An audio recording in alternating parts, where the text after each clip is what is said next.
Start with environment and ecology. So सबसे पहले समझेंगे क्या होता है environment and ecology, and syllabus को समझेंगे, कैसे हमें अप्रोच करना है सब्जेक्ट को, वो सारी चीजें। So the first thing is your environment and ecology. Environment and ecology,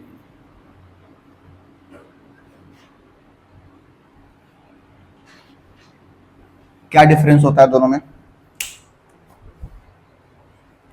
environment is the surrounding where we live.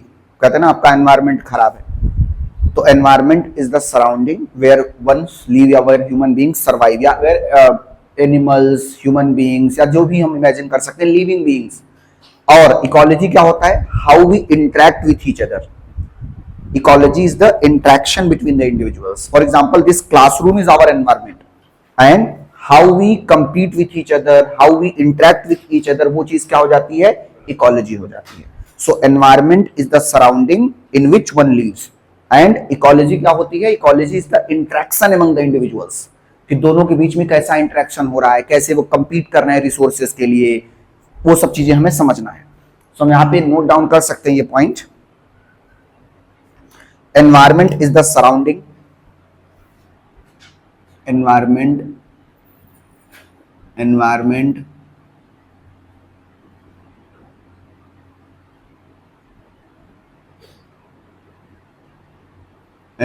is the surrounding in which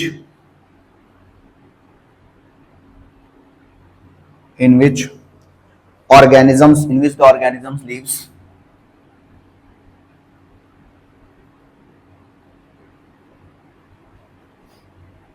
In which the organisms live. The ecosystem on the other hand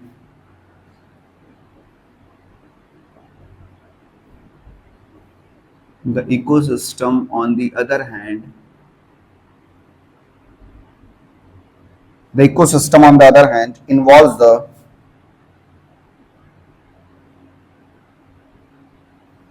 the interaction between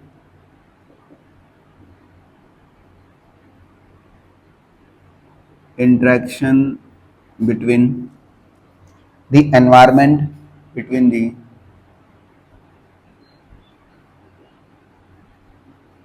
environment and the organisms living in it, and the organisms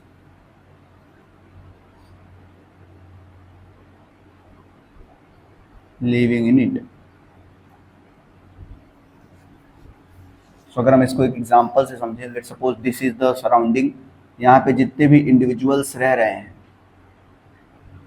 जिस environment में ये रहते हैं, that is called as their environment. अब environment मतलब ये जो surrounding है इनकी, इसी को हम लोग क्या बोलेंगे? एनवायरनमेंट। लेकिन ये आपस में इंटरेक्ट कैसे करेंगे, how they are going to interact, ये सब चीजें क्या कही जाएंगी? This will be called as ecology. ठीक है, तो ये आपस में इंटरेक्शन इनका कैसा हो रहा है, रिसोर्सेज के लिए क्या ये फाइट कर रहे हैं क्या आपस में, तो ये सब चीजें क्या हो जाती है? इंटरेक्शन। Interaction is what? तो ये जो सराउंडिंग है हमारी, सराउंडिंग को क्या बोलते हैं? Environment. Surrounding is called as environment.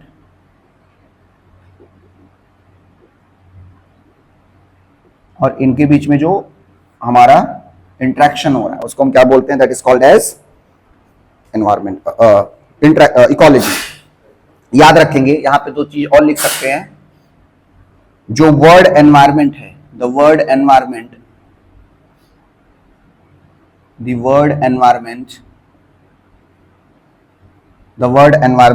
is derived from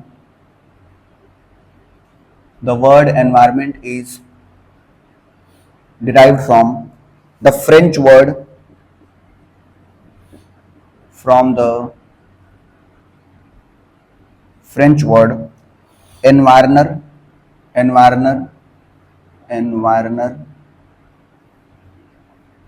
environner, जिसका मतलब होता है which refers to neighborhood, which refers to neighborhood, which refers to neighborhood.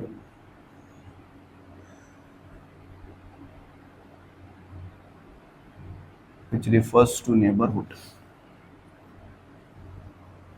So environment refers to the sum total of conditions that surround us. At a given point of time and space. मतलब जो चीजें हमें surround कर रही हैं, जो जिन लोगों के बीच में हम रहते हैं, जैसे एनवायरमेंट में हम रहते हैं, जैसे कंडीशंस में हम रहते हैं, वो चीज क्या है? एनवायरमेंट है। ठीक है, याद रखना। एनवायरमेंट के बहुत सारे कंपोनेंट्स होते हैं, अभी थोड़ी देर में हम लोग समझेंगे। इकोलॉजी के बारे में लिख सकते हैं, the word ecology has been derived from the word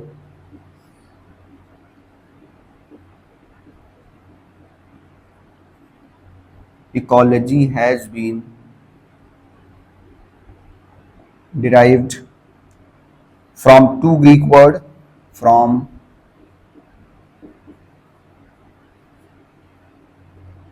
two Greek words, दो ग्रीक वर्ड से डिराइव किया गया है, oikos and logos, from two Greek word, oikos which means home, meaning home, or state meaning home or state, meaning home or state, and logos meaning study, and yes, and logos meaning study, and logos meaning study.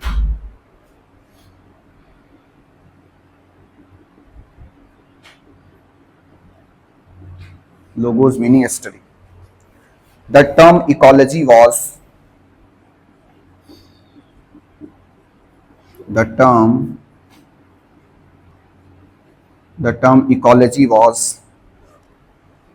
ecology was first coined by, ये question पूछा गया है, first coined by German biologist, by the German biologist Ernest Haeckel, ERNST, Ernest Haeckel, HAECKEL,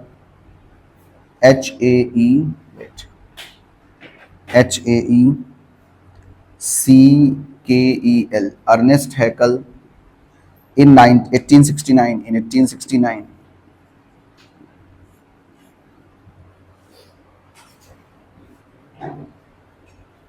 ठीक है, इतनी चीजें हमें ध्यान रखनी है। कुछ चीजें और अगर हम नोट डाउन करना चाहते हैं, यहां लिख सकते हैं। एनवायरमेंट के दो कंपोनेंट्स होते हैं, कंपोनेंट्स ऑफ एनवायरमेंट। एनवायरमेंट के दो मेन कंपोनेंट्स होते हैं, components of environment. One is your biotic component, other is your abiotic component. Biotic component मतलब क्या होता है? Which is living being. We have the biotic component, one is your biotic component and the other is your abiotic component. Biotic component refers to all the living things in the environment, all the living things, all the living things in the environment will be referred to as the biotic. Examples अगर हम देखेंगे तो we can write human beings,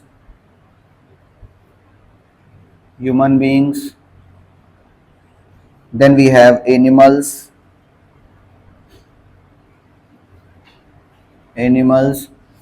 green plants, decomposers,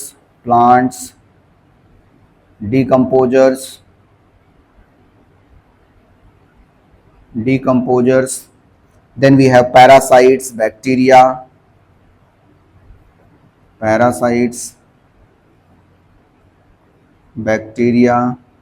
fungi या fungi, protozoa,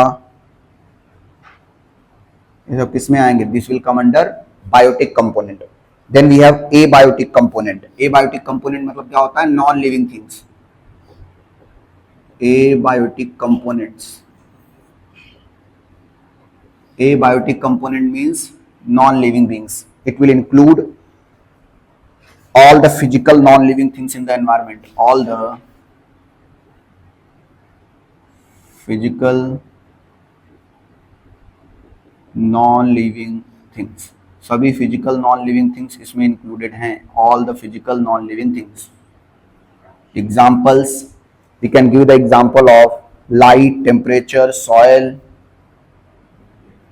light, temperature, soil,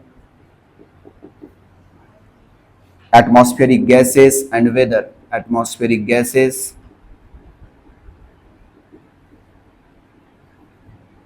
atmospheric gases and weather.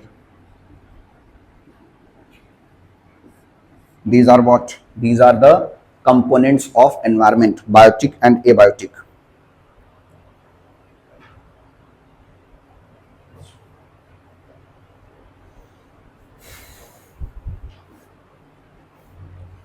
फिर यहाँ पे लिख सकते हैं levels of ecological organisation. Levels of, समझाता हूं आपको, levels of ecological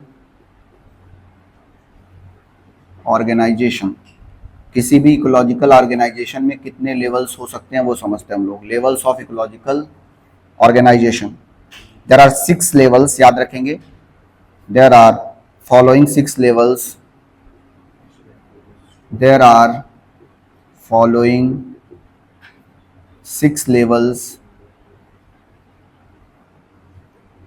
of organization in ecology. Of organization in ecology. Ecology में 6 levels of organization होता है. जैसे we have the individual, population, community, individual, population, community, ecosystem,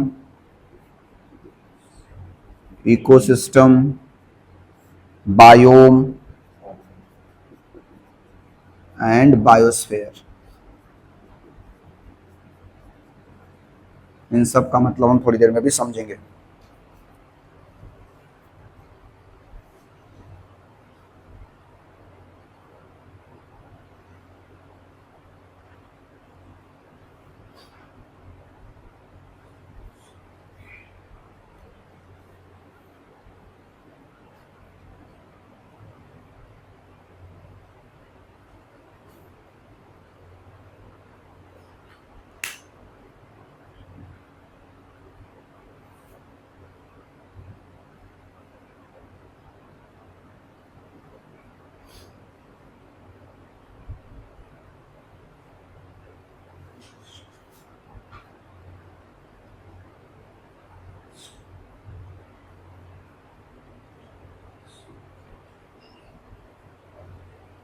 done. So what is environment and ecology. हमने समझ लिया environment word कहां से आ रहा है. फ्रेंच वर्ड एनवायरनर से. एनवायरनर का मतलब क्या होता है? Neighbourhood.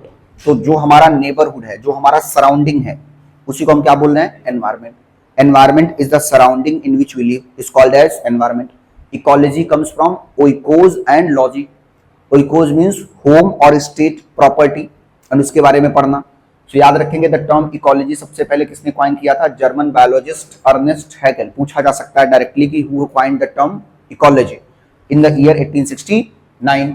Environment is the surrounding in which the organisms live. अब ये जो सराउंडिंग है, इसी सराउंडिंग को हम एनवायरमेंट बोल रहे हैं. ऑर्गेनिजम्स के बीच में इंटरेक्शन कैसा हो रहा है, वो रिसोर्सेज के लिए कैसे कंपीट कर रहे हैं, या लेट सपोज रिसोर्सेज कैसे गेन कर रहे हैं, वो सब चीजें क्या कही जाएंगी? That will be called as ecology. The ecosystem. The ecosystem, on the other hand, involves the interaction between the environment and organisms living in it. और हम इकोलॉजी को भी डिफाइन कर सकते हैं. Ecology is the scientific. Ecology की definition आपने नहीं लिखा है, इकोलॉजी की डिफिनेशन नोट डाउन कर लो. Wait.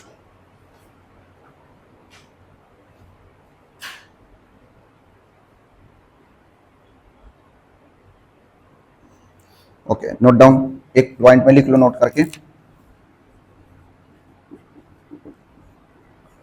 Ecology is the scientific study. Ecology is the scientific study of relationship. Scientific study of the relationship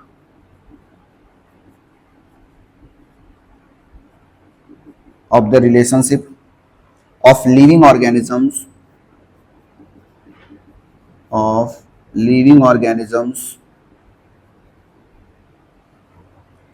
with each other, with each other and with their environment, and with their with each other and with their environment. So ecology एक scientific study है, मतलब scientific way में पढ़ना कि living organisms के बीच में क्या relationship है with each other as well as with their environment. So ecology is the scientific study of these things. Okay, अब हमें पढ़ना कैसे है, what we have to study in this subject. थोड़ा सा हम लोग सिलेबस देखेंगे and how we are going to approach the things. Okay, अब देखो इसको हम लोग बहुत सारे टाइप्स में डिवाइड कर सकते हैं. Let's suppose we have the concept of, अच्छा ये सब चीजें समझ में आ गई ना. कंपोनेंट्स ऑफ एनवायरनमेंट दो हैं, एक है बायोटिक, दूसरा है एबायोटिक. बायोटिक कंपोनेंट्स मतलब क्या, all the living things. Example human, animal, plant, decomposers, parasite, bacteria, fungi, protozoa, ये सब क्या कहे जाएंगे, biotic component of the environment. Abiotic will include what, all the non living things, जिसमें sunlight, temperature, soil, atmospheric gases, weather, climate, ये सब क्या है, नॉन लिविंग थिंग्स. देन किसी भी इकोलॉजी में 6 लेवल पे चीजें होती हैं. इंडिविजुअल से मिलकर बनती है पॉपुलेशन. जैसे हम बोलेंगे कि 5000 पॉपुलेशन है किसी भी प्लेस की, तो हम क्या बोल रिफर कर रहे हैं, वहां पे 5000 ह्यूमन बींग्स रहते हैं ना. किसी भी पॉपुलेशन से बनती है क्या, कम्युनिटी. कम्युनिटी के बीच में जब इंटरेक्शन होता है तो हो जाता है इकोसिस्टम. इकोसिस्टम क्या है, देखो, ecosystem involves the interaction between the environment and the organisms with in it. और इकोसिस्टम के बाद आता है बायोम, और बायोम के बाद होता है biosphere. Biosphere is that sphere of the environment जहां पे लाइफ पॉसिबल होती है, जहां पे वाटर होगा, एयर होगा, एट द सेम टाइम कुछ एटमॉस्फेरिक गैसेस होंगी जो हमारे लिए यूजफुल होगी. सो ये 6 लेवल्स याद रखेंगे आप, अभी इसके बारे में डिटेल में हम लोग समझेंगे भी. तो ये कुछ बेसिक इंट्रो रहा आपका एनवायरमेंट एंड इकोलॉजी से रिलेटेड. अब एनवायरमेंट एंड इकोलॉजी क्या इंपॉर्टेंट है आपके एग्जाम पॉइंट ऑफ व्यू से, यस, यूपीएससी के पॉइंट ऑफ व्यू से तो बहुत इंपॉर्टेंट है. क्यों, क्योंकि वहां पे 15 से 18 क्वेश्चंस तक पूछे जाते हैं. तो हम वी कैन सेफली एज्यूम कि 15 to 18 questions will be asked in UPSC prelims from this topic. Then क्या एमपीएससी राज्य सेवा में भी पूछा जाता है, yes, 7 to 8 questions which will be in current affairs can be safely assume कि पूछा जाएगा. कंबाइंड में भी करंट अफेयर में जो भी चीजें रहेंगी एनवायरमेंट एंड इकोलॉजी से वो पूछ लिया जाएगा. अब हमें पढ़ना क्या है एनवायरमेंट एंड इकोलॉजी में, पहले वो समझते हैं सिलेबस क्या है and then we will start with the first topic. देखो यहां तक समझ में आई चीजें, आपको क्लियर है, आपको एनवायरमेंट और इकोलॉजी के बीच में डिफरेंस पता चल गया ना, ठीक है. तो बेसिक्स, पहले बेसिक्स एकदम क्लियर होना चाहिए. Once you know the basics then you will enjoy the subject, otherwise फिर आपको लगेगा पता नहीं क्या चल रहा है. Now we will see the syllabus of the environment and ecology.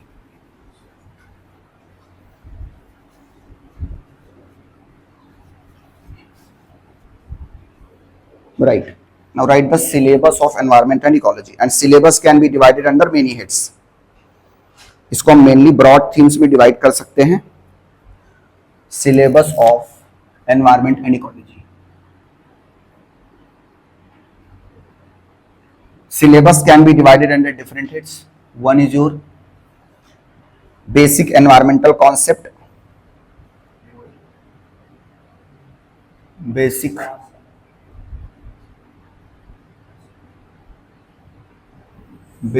environmental concept.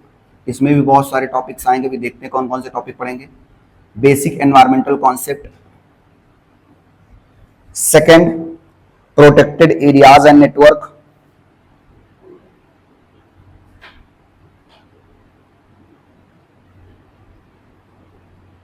Protected areas network.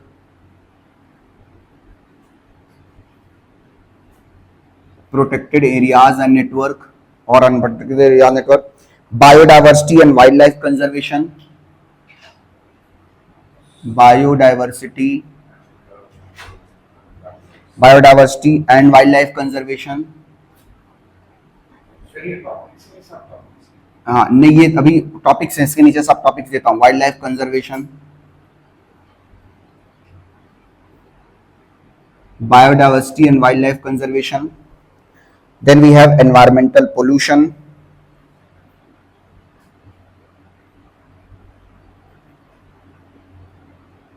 Environmental pollution. Environmental pollution. Then we have climate change.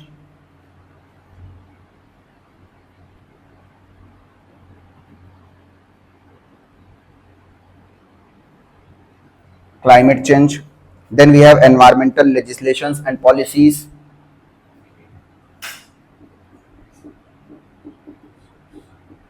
Environmental legislations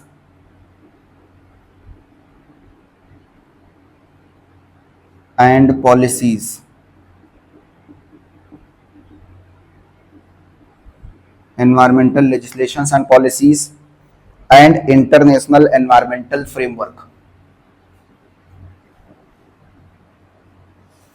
International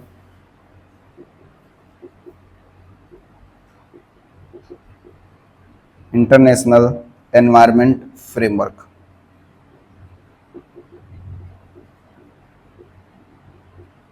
मतलब ये हम 6 या 7 ब्रॉड थीम्स में इसको डिवाइड कर सकते हैं. These are the broad themes frameworks. Okay, अब देखो इनमें हमें कैसे पढ़ना है. कितने हो गए हमारे लगभग 7.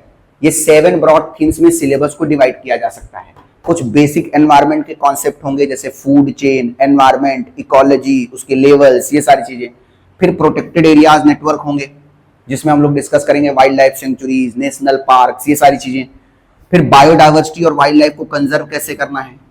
एनवायरमेंटल पोल्यूशन कितने टाइप का है वो समझेंगे.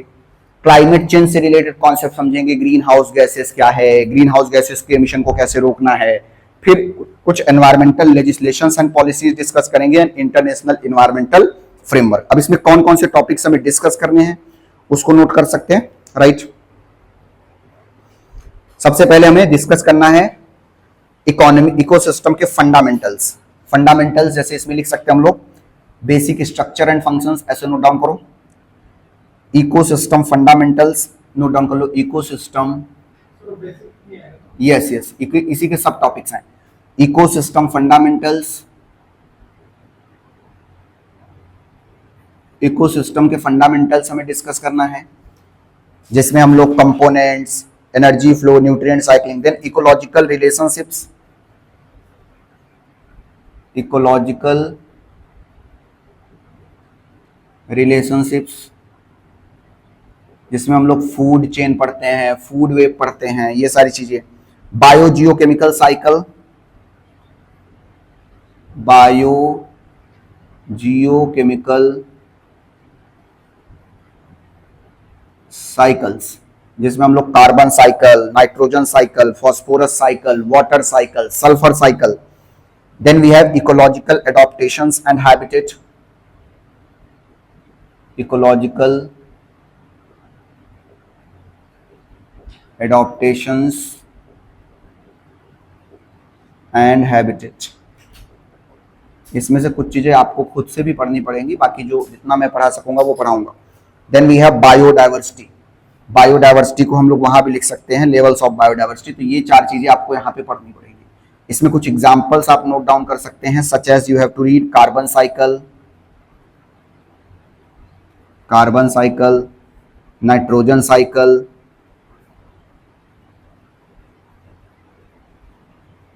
Nitrogen cycle. इसी तरीके से आपको पढ़ना है energy flow, energy flow, food chain and food webs, food chains and food webs, food chain and food webs. Trophic levels important, trophic levels. Then we have species interactions, species interactions, and next we have to follow about the ecosystem services. ये सब topics आप यहाँ पे पढ़ोगे. Ecosystem services मतलब ये वाले topic पढ़ के आपका बेस बनेगा. Your base will be form by reading this topic, basic environmental के कॉन्सेप्ट, जिसमें हम लोग बेसिक स्ट्रक्चर, फंक्शंस, ये सब चीजें पढ़ेंगे। Basic structure, basic structure and functions and components, biotic and abiotic components, biotic and abiotic ecosystem services, ये सारी चीजें आप यहां पढ़ रहे होंगे। प्रोटेक्टेड एरियाज नेटवर्क में क्या पढ़ेंगे हम? National parks, wild life sanctuaries. What we will read? National parks,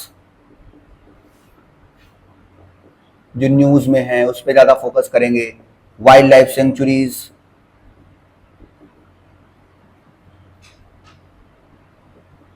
wild life sanctuaries, SANC, sanctuaries लिख दे रहा हूं पूरा, sanctuaries, wild life sanctuaries, SANCUA, wild life sanctuaries.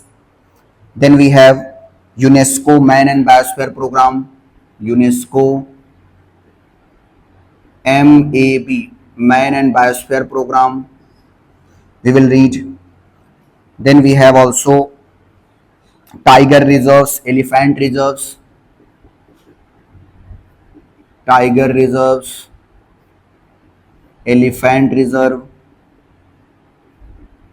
ये सब करंट अफेयर से ज़्यादा इंपॉर्टेंट होता है, कौन सा न्यूज़ में है। जैसे अभी रिसेंटली 58 टाइगर रिजर्व आया है मध्य प्रदेश में, elephant reserve, Ramsar sites,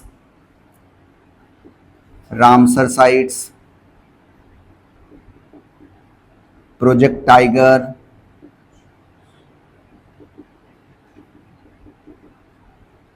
etcetera. तो ये सारी चीजें हम यहां पे पढ़ेंगे। चीता री introduction was in the news, चीता री इंट्रोडक्शन, ये सारी चीजें हम पढ़ रहे होते हैं प्रोटेक्टेड एरियाज नेटवर्क में। National parks, wild life sanctuary, tiger reserve, elephant reserve, Ramsar site, UNESCO man and biosphere, natural world heritage sites, natural world heritage sites, natural world heritage sites. तो ये सारी चीजें हम लोग पढ़ते हैं सेकेंड वाले टॉपिक में, which is your protected areas network. Then we have, अगर हम थोड़ा सा देख लें कि एनवायरमेंटल लेजिस्लेशंस में क्या क्या चीजें पढ़ेंगे, तो यहां पे नोट डाउन कर सकते हैं। We have the environment protection act of 1986, environment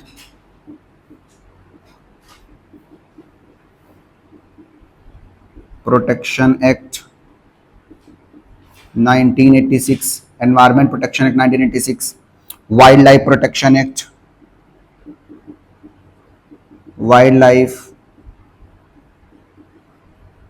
protection act 1972। इसी तरीके से हम लोग forest conservation act, forest conservation act, forest biological diversity act, biological diversity act. Then we have the forest right act, forest, ये लिख भी सकते हो, ये 1980 में आया था। बायोडाइवर्सिटी एक्ट 2002 में आया था। फॉरेस्ट राइट एक्ट 2006 में आया था, forest right act 2006। PESA act, panchayat extension to scheduled areas act, PESA act 1996 में आया था। NGT, central and pollution control board, NGT, CPCB and state pollution control board. And we have the CAMPA, compensatory afforestation management act, CAMPA. Okay, अब देखो इसमें से सब मैं पढ़ाऊंगा क्या? नहीं, मैं सिर्फ आपको आइडिया दे रहा हूं पढ़ना क्या है। इसमें से बहुत सारी चीजें आप खुद से भी पढ़ोगे।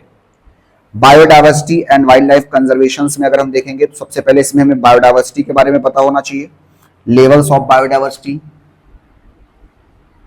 बायोडाइवर्सिटी क्या मतलब है, levels of biodiversity,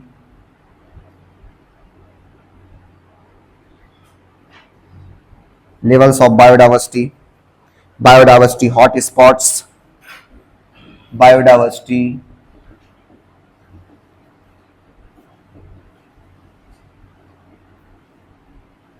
hot spots, ये भी हमें पढ़ना है। Then species conservation status, species conservation status, आपने IUCN का नाम सुना होगा, स्पेसीज कंजर्वेशन स्टेटस, जिसमें हम लोग IUCN status as well as उसका WPA में क्या रोल है वो सब देखते हैं। Critically endangered species, critically endangered species, ये सब देखते हैं। Then we have also the types of special focus species, जिसमें हम लोग endemic, indicator species, indicator and flagship species, special species. Then we have conservation challenges, जिसमें हम लोग buffer zone, habitat conservation, habitat conservation. Then we have human wildlife conflict, climate change impact, ये सब पढ़ते हैं, human wildlife conflict.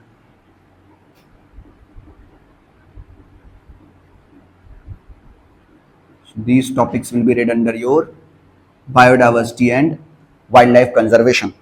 Environmental pollution में क्या पढ़ेंगे, types of pollution, air pollution, water pollution, उसके causes, air pollution, water pollution, और environment point of view से पढ़ेंगे air pollution, water pollution, waste management, agricultural production, waste management, waste management से related कौन कौन से लॉज बना दिए गए इंडिया में वो हमें देखना है, solid waste management rules, bio waste management rules, वो ज़्यादा इंपॉर्टेंट हो जाता है rules. Then we have agricultural pollution, agricultural pollution. Then we have emerging pollutants such as microplastic, emerging pollutants such as we have the microplastics,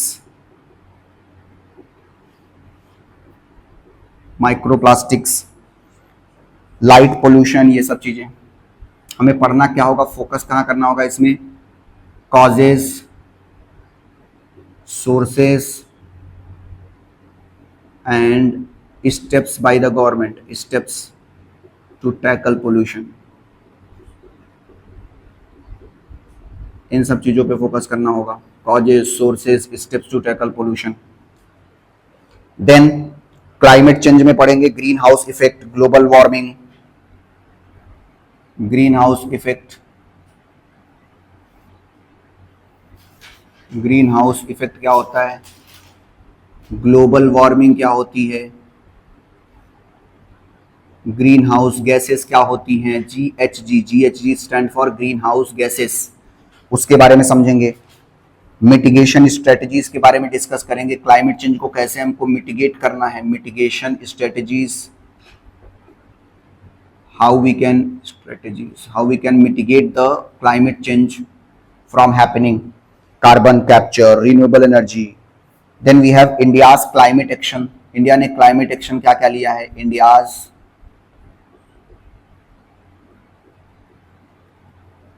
climate action क्या क्या है वो discuss करेंगे। Carbon markets and finance, carbon markets and finance, ये सारी चीजें हमें discuss करना है। देन इंटरनेशनल फ्रेमवर्क, ये लास्ट है हमारा, इसमें हम लोग क्या डिस्कस करेंगे, क्लाइमेट चेंज एग्रीमेंट्स, जिसमें हम लोग डिस्कस करते हैं climate change agreements, climate change agreements, जिसमें हम लोग डिस्कस करते हैं UNFCCC, Paris agreement, Kyoto protocol, Paris agreement, Kyoto protocol, Kyoto protocol, और जो रिसेंट कॉप डिसीजंस होंगे वो डिस्कस करना है। Biodiversity convention, biodiversity biodiversity convention, biodiversity convention के लिए हमें क्या पढ़ना है, जैसे हमें पढ़ना है CBD convention on biological diversity, CITES के बारे में पढ़ना है, CITES, Ramsar convention, we have to read about Ramsar convention, then we have also to read about Cartagena protocol, Cartagena protocol का तो सर इतना पढ़ना हमसे ना हो पाएगा, ठीक है। देन वी हैव कुछ अदर इंटरनेशनल एग्रीमेंट जैसे Montreal protocol, other international agreements,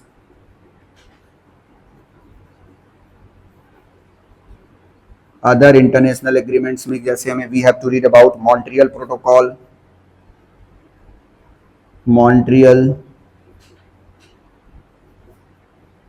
protocol, we have to read Stockholm convention, Stockholm convention, Rotterdam convention, Basel convention etcetera. International organisations के बारे में पढ़ना है, such as we have the UNEP, IUCN, WWF, world wildlife fund for nature, global environment facility, global environment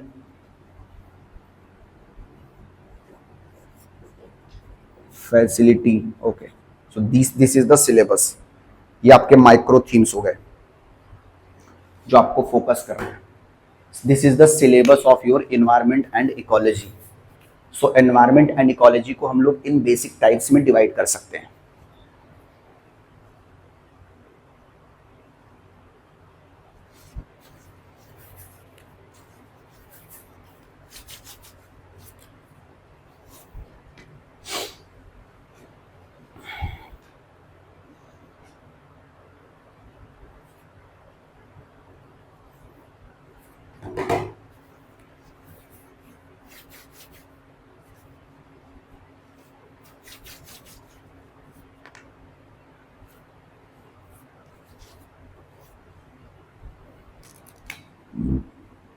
note down कर लेंगे यहाँ पे कुछ चीजें और।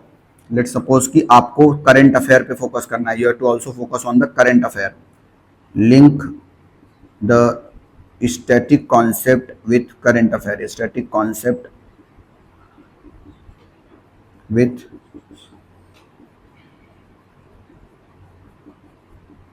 Current affairs.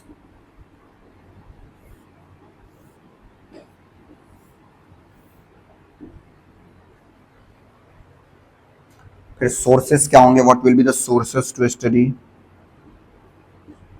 क्लास में जो एक्सप्लेनेशन होगा वो तो होगा ही हो, फिर मैं आपको एक नोट्स भी शेयर करूंगा, PMFIS notes, PMFIS notes for environment and ecology. Along with this, you have to also refer current affairs from monthly magazine, current affairs from monthly magazine.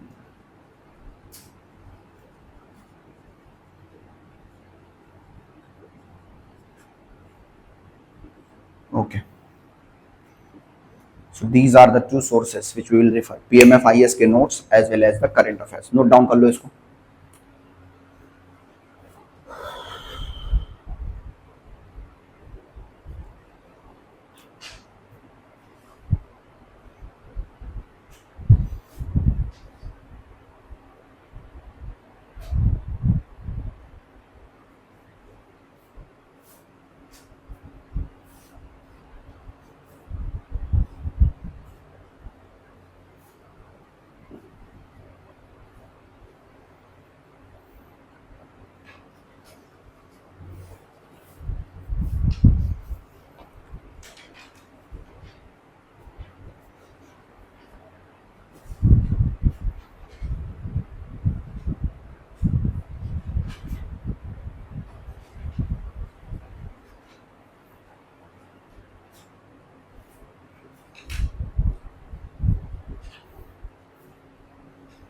Noted?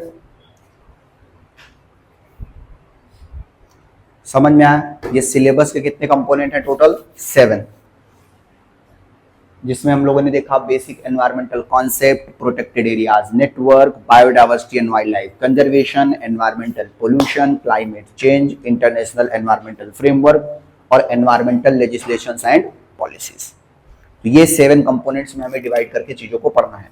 First component है हमारा basic environmental concept. Basic environmental concept में हमें ecosystem के fundamental चीजों को समझना है। Environment क्या है, इकोसिस्टम क्या है, कंपोनेंट्स ऑफ एनवायरमेंट क्या है, बायोटिक कंपोनेंट, एबायोटिक कंपोनेंट, ये सारी चीजें हमें पढ़नी है किसमें?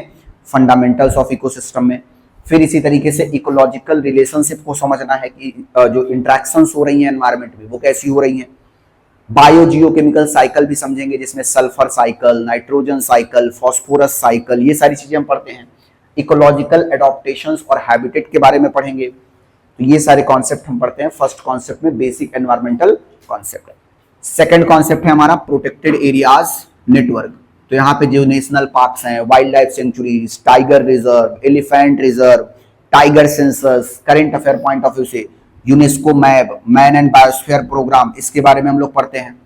रामसर साइट्स जो न्यूज में है, project tiger, project elephant, project rhino, जो करंट अफेयर्स में भी रहते हैं। और then we have to also discuss cheetah reintroduction. अभी चीता रीइंट्रोडक्शन न्यूज में है क्योंकि कुनो नेशनल पार्क, नामीबिया से ले आके चीता हम लोग रीइंट्रोड्यूस कर रहे हैं, तो वो चीज हमें पता होना चाहिए। नेचुरल वर्ल्ड हेरिटेज साइट्स के बारे में पढ़ते हैं। We also read about the natural world heritage sites. फिर biodiversity and wild life conservation को पढ़ते हैं कि बायोडाइवर्सिटी क्या है, कितने लेवल्स पे बायोडाइवर्सिटी काम कर रही होती है। बायोडाइवर्सिटी हॉट स्पॉट्स में क्या पढ़ रहे होते हैं हम लोग? We read about the those area जहां की बायोडाइवर्सिटी बहुत अच्छी होती है। बायोडाइवर्सिटी मतलब वहां पे स्पेसीज का जो कंपोजिशन होगा that will be very good. Then we also read about species का conservation status according to IUCN, international union for conservation of nature. IUCN stand for international union for conservation of nature. वो बहुत सारे status देता है, जैसे endangered species, critically endangered species, vulnerable species. तो ऐसे species को कौन बताता है? IUCN। ऐसे कुछ इंडिकेटर स्पेसीज भी होती हैं, जैसे लायन, टाइगर, ये इंडिकेटर स्पेसीज होती हैं। फिर ऐसे कुछ फ्लैगशिप स्पेसीज होती हैं, राइनो, ये सब पढ़ेंगे। हैबिटेट को कैसे कंजर्व करना है, ह्यूमन वाइल्ड लाइफ कॉन्फ्लिक्ट क्या है, इसको कैसे हम रोक सकते हैं, ये सारी चीजें पढ़ते हैं। पोल्यूशन में एयर पोल्यूशन क्या है, उसके मेन कॉजेस क्या हैं, एयर पोल्यूशन को हम मेजर कैसे करते हैं, गवर्नमेंट ने स्टेप्स क्या लिया है एयर पोल्यूशन को रोकने के लिए। Water pollution, waste management rule, और एयर पोल्यूशन को रोकने के लिए कौन सा एक्ट पास हुआ है? Air pollution prevention and prohibition rule of 1971 या 1974। वाटर पोल्यूशन को रोकने के लिए कौन सा रूल पास हुआ है? सॉलिड वेस्ट मैनेजमेंट, और भी जो टाइप्स ऑफ वेस्ट हैं उसको मैनेज करने के लिए, बायोमेडिकल वेस्ट जो है उसको मैनेज करने के लिए कौन से rules, regulations, by laws pass हुए हैं, that we have to discuss. Then agricultural pollution में industrial run off, use of chemical fertilisers, वो सब चीजें हो रही हैं, उससे क्या ह्यूमन पे इंपैक्ट पड़ेगा वो हमें पढ़ना है। इमर्जिंग पॉल्यूटेंट, माइक्रोप्लास्टिक्स या कुछ और भी जो टाइप के इमर्जिंग पॉल्यूटेंट्स हैं उसको हमें डिस्कस करना है। हमें फोकस कहाँ करना है? कॉजेस पे, सोर्सेस पे एंड स्टेप्स जो लिए जा रहे हैं टू टैकल पोल्यूशन। फिर क्लाइमेट चेंज समझना है। क्लाइमेट चेंज क्या है? क्लाइमेट चेंज तो मैं नेक्स्ट आपको ज्योग्राफी की क्लास में पढ़ा दूंगा। ये टॉपिक ये हमारा ज्योग्राफी से भी रिलेटेड है, तो जब नेक्स्ट क्लास में हम लोग पढ़ेंगे क्लाइमेट चेंज ना, तो ये वाला टॉपिक हमारा कवर हो जाएगा। ठीक है, इसको हम लिंक करके वहां से पढ़ लेंगे। ग्रीन हाउस इफेक्ट क्या है, ग्रीन हाउस गैसेस क्या है, गवर्नमेंट ने क्या क्या स्टेप्स लिए हैं, ये सारी चीजें मैं आपको नेक्स्ट क्लास में ज्योग्राफी में पढ़ाऊंगा, तो ये वाला कॉन्सेप्ट हमारा कवर हो जाएगा, डोंट वरी। 3, 4, 5 तो जितना सिलेबस हो पाएगा वो तो मैं करूंगा ही, लेकिन कुछ चीजें आप भी खुद से पढ़ने की कोशिश करेंगे। ठीक है। देन हमारा इंटरनेशनल एनवायरमेंटल फ्रेमवर्क, मतलब इंटरनेशनल लेवल पे एनवायरमेंट को कंजर्व करने के लिए क्या क्या स्टेप्स लिए जा रहे हैं। क्लाइमेट चेंज के एग्रीमेंट हम डिस्कस करेंगे, UNFCCC, United Nations framework convention on climate change. Then Paris agreement sign हुआ था 2015 में, उसको डिस्कस करेंगे। क्योटो प्रोटोकॉल क्या है, वो चीजें हम डिस्कस कर रहे होंगे। फिर बायोडाइवर्सिटी को कंजर्व करने के लिए कन्वेंशंस कौन कौन से साइन हुए हैं, CBD convention on biological diversity, CITES convention on endangered species, then Ramsar convention, Cartagena protocol, ये सारी चीजें हम डिस्कस करेंगे। कुछ अदर इंटरनेशनल एग्रीमेंट जैसे Montreal protocol, Stockholm convention, Rotterdam convention, Basel convention, क्या उसके बेसिक ऑब्जेक्टिव्स हैं वो सब डिस्कस करेंगे। UNEP, United Nations Environment Program, IUCN, International Union for Conservation of Nature, WWF, World Wildlife Fund for Nature and global environment facility, ये सब चीजों को हमें डिस्कस करना है from the environment point of view. देन हमें कुछ एनवायरमेंटल लॉज और पॉलिसी जो पास हुए हैं इंडिया में वो डिस्कस करना है। Environmental protection act of EPA act of 1986, wildlife protection act of 1972 और उसमें जो मेजर अमेंडमेंट्स हुए हैं recently, forest conservation act of 1980, biological diversity act of 2002, forest right act of 2006, PESA act of 1996, NGT national green tribunal, CPCB and SPCB central pollution control board and state pollution control board. काम क्या है इनका? कंपा, compensatory afforestation act. Kampa stand for compensatory afforestation act. तो ये basic हमारा एक objective रहने वाला है सिलेबस का। तो ये सिलेबस है। सोर्स क्या रहेगा हमारा? सोर्स, अब हमें करंट अफेयर को इसके साथ लिंक करना है। सोर्स रहेगा ये PMFIS के नोट्स प्लस PYQs। दो इंपॉर्टेंट सोर्सेस हम लोग फॉलो करने वाले हैं, previous year questions plus PMFIS के नोट्स। सर कहां मिलेंगे PMFIS के नोट्स? मैं टेलीग्राम पे शेयर कर दूंगा। प्लस और उसमें प्रीवियस ईयर क्वेश्चंस को हमें वैल्यूएट करना है। लास्ट 10-15 साल के प्रीवियस ईयर क्वेश्चंस हमें लगा के जाना है with basic conceptual understanding. Sir यही बुक क्यों शंकर IAS भी हम पढ़ सकते हैं बट PMFIS में देखेंगे आपको बहुत सारी इमेजेस दी हुई हैं। आपको दो बुक रिकमेंड की जाती है एनवायरमेंट एंड इकोलॉजी के लिए, एक है शंकर IAS एनवायरमेंट के लिए और PMFIS।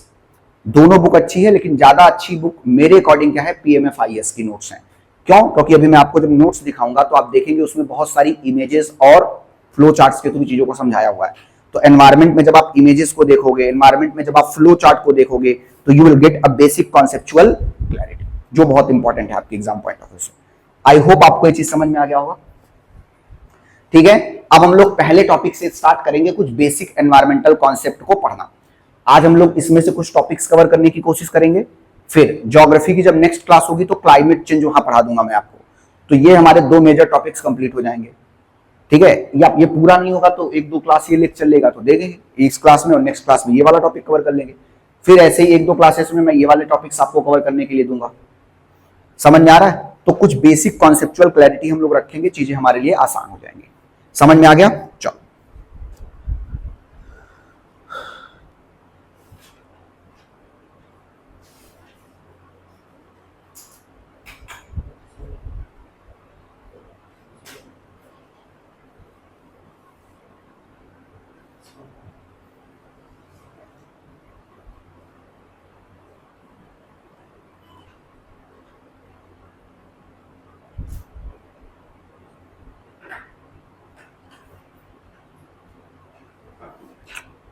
अब टेलीग्राम पे चलो PDF ओपन करो।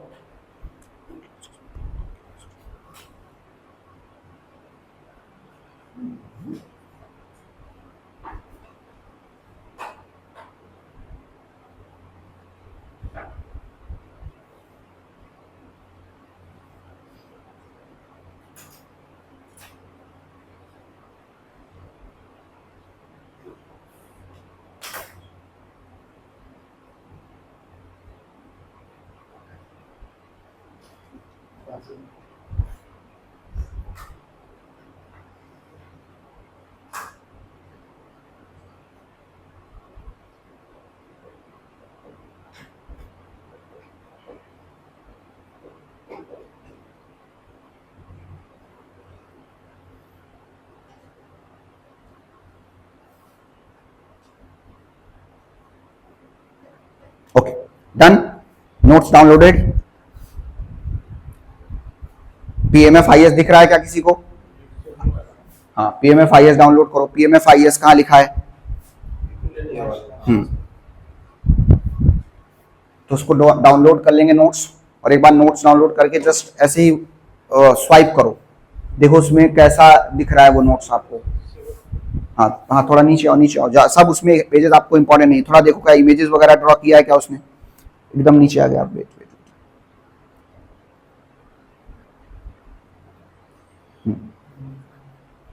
उसने बहुत सारे इमेजेस ड्रॉ करके चीजों को समझाया हुआ है, सो चीजें समझना हमारे लिए थोड़ा सा और बेहतर हो जाएगा। ठीक है, जस्ट गो थ्रू वंस कि देखो स्वाइप करके कैसा लग रहा है आपको। वीडियो में कुछ दिया है? हाँ yes, this is a reference book for the PMFIS। ये भी वही बुक है, रेफरेंस के लिए यूज कर रहा है।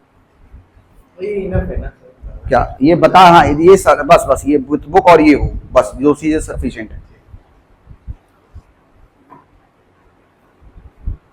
Will try to take I think 5 to 6 lectures में या 7 लेक्चर्स में मैक्सिमम कंप्लीट करेंगे। कुछ बेसिक ओवरव्यू आपको मिल जाएगा, बाकी पढ़ने के लिए आप खुद से भी चीजें पढ़ सकते हैं।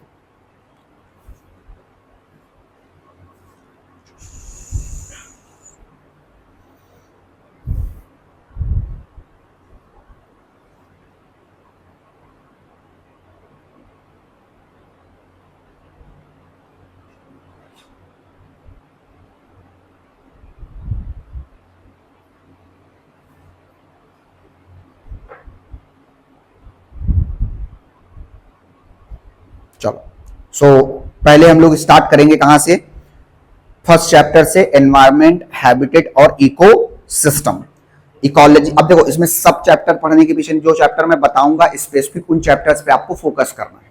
आप ये मत देख के डरो कि 700 पेजेस में बहुत सारा कंटेंट एक्स्ट्रा दिया हुआ है, वो हमें फोकस नहीं करना है।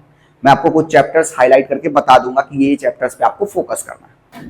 प्लस PYQs भी अभी लास्ट में हम लोग थोड़ी देर में डिस्कस कर लेंगे। We will also discuss the PYQs, कुछ प्रीवियस क्वेश्चंस भी डिस्कस करेंगे, चीजें उससे और आसान हो जाएंगे। ठीक है, तो आप लोग अभी आ जाएंगे स्क्रीन पे, जो आपको पेज नंबर दिख रहा होगा, वेट, हाँ पेज नंबर PDF का बताऊं या स्क्रीन पे 20, पेज नंबर 20 या 21 पे आ जाएंगे। यस, ऊपर से जो आपको दिख रहा है इकोसिस्टम, फर्स्ट चैप्टर दिख रहा है, एनवायरमेंट, हैबिटेट एंड इकोसिस्टम। आराम से पढ़ेंगे, एक एक चीजों को पढ़ेंगे। घर पे आपको जाके इससे प्रॉपर नोट्स लेना चाहते हो ले सकते हो, नहीं तो इसमें से कुछ प्रिंट आउट्स निकाल के भी आप चीजों को रख सकते हो।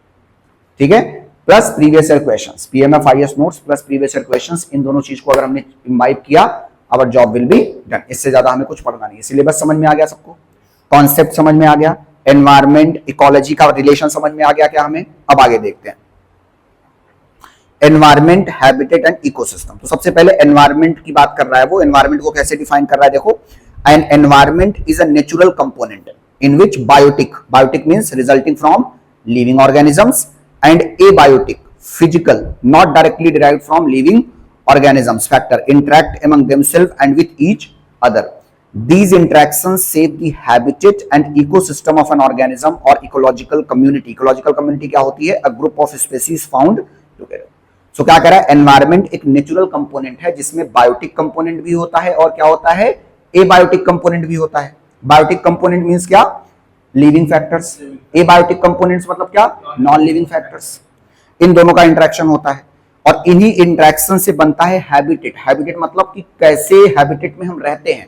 लेट्स सपोज ह्यूमन बीइंग के लिए ये वाला हैबिटेट सही है, किसी और के लिए और कोई हैबिटेट अच्छा हो सकता है। तो हैबिटेट पॉइंट ऑफ व्यू से भी चीजें इंपॉर्टेंट हो सकती हैं। Habitat means the place where we live, उसको हैबिटेट बोलते हैं। जहां पे हम रह रहे होते हैं उसको हमारा हैबिटेट बोलते हैं। ठीक है, the house where we live. Then अब आगे देखेंगे, देखो बायोटिक कंपोनेंट में उसने चीजों को समझाया हुआ है ना। Biotic component include living organisms, dead and decaying matter, bones, fossils, etc. Abiotic component include climate, weather, humus. Humus मतलब क्या होता है? जो soil form होता है by the decomposition of plant material. Plant के जो materials होंगे, जो remains होंगे, उससे जो बनता है उसको हम लोग क्या बोलते हैं? Humus. And natural phenomenon like lighting. Soil usually has both biotic as well as abiotic component. क्योंकि soil में आपको humus और minerals भी देखने को मिलेगा और dead और decaying matter भी देखने को मिलेगा। ये सब चीजें हमें ध्यान में रखना है। ठीक है, biotic is not same as organic. Organic और इनऑर्गेनिक में डिफरेंस होता है। क्या डिफरेंस होता है? इनऑर्गेनिक कंपाउंड ऐसे कंपाउंड होते हैं जिसमें कार्बन कंपोनेंट होता है। ऑर्गेनिक में जरूरी नहीं है कि कार्बन और हाइड्रोजन उसमें हो, मतलब ऑर्गेनिक और इनऑर्गेनिक में भी डिफरेंस है। तो हमें ध्यान रखना है, बायोटिक को हमें कंफ्यूज नहीं करना है विद ऑर्गेनिक। तो एक बेसिक ओवरव्यू हम रखेंगे, जो भी मैंने शुरू में बताया था ना आपको, बायोटिक कंपोनेंट और एबायोटिक कंपोनेंट, वो चार्ट हमें ध्यान में रखना है। तो हमने एनवायरमेंट की डिफिनेशन समझ ली है। नेक्स्ट अब हैबिटेट समझते हैं। अब देखो पूरे एकदम वर्ड बाय वर्ड हम नहीं जाएंगे इस पीडीएफ में, just we will have a basic overview. ठीक है, कि हमें बस एक बेसिक ओवरव्यू होना चाहिए बस। अब इस 700 पेजेस को हमें रिड्यूस करना है विद इन 100 पेजेस, वो हमारा काम होना चाहिए।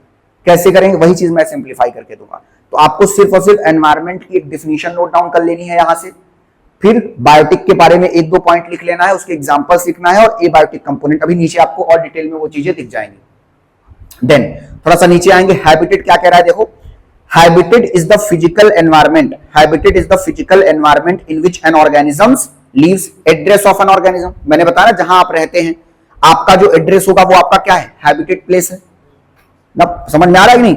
Many habitats together make up the environment, जब बहुत सारे एड्रेस ऑफ ऑर्गेनिजम्स आ जाएंगे तो क्या बनेगा, एनवायरमेंट बनेगा।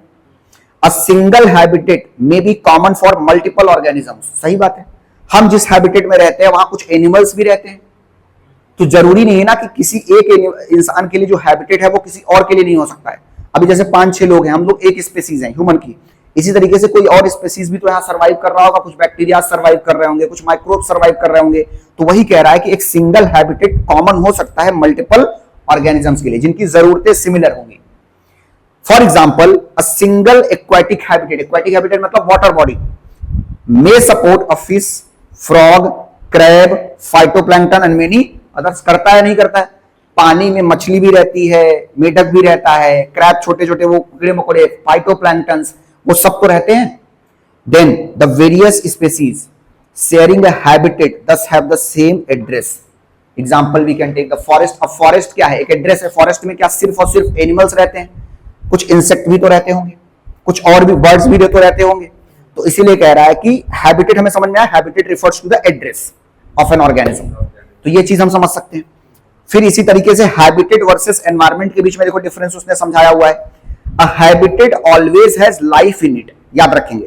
अ हैबिटेट, अगर हैबिटेट होगा मतलब उसमें लाइफ होगी, कोई लिविंग बीइंग वहां रहता होगा। On the other hand environment does not necessarily have life in it. समझ में आया? अब जैसे फॉर एग्जांपल ये रूम एक एनवायरमेंट ही तो है, अब इस रूम में लिविंग बीइंग है तो हैबिटेट हो गया।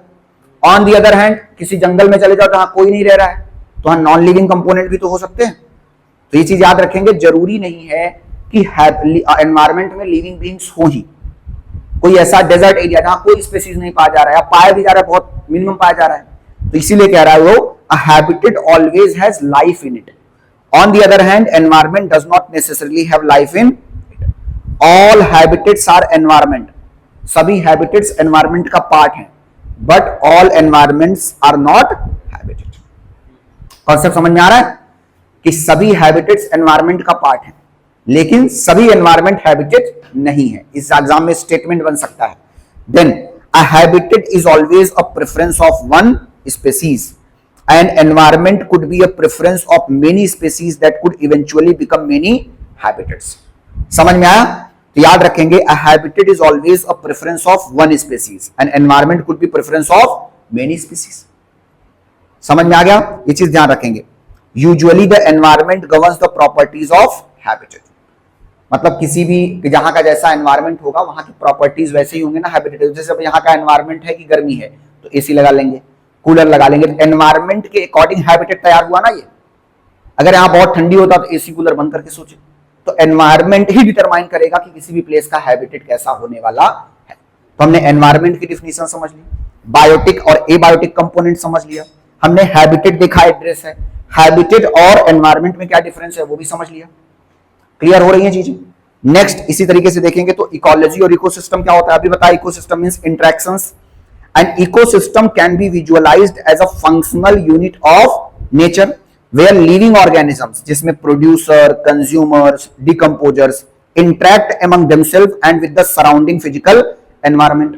मतलब इकोसिस्टम अभी मैंने बताया था, it refers to interaction of one individual with the other as well as some other species.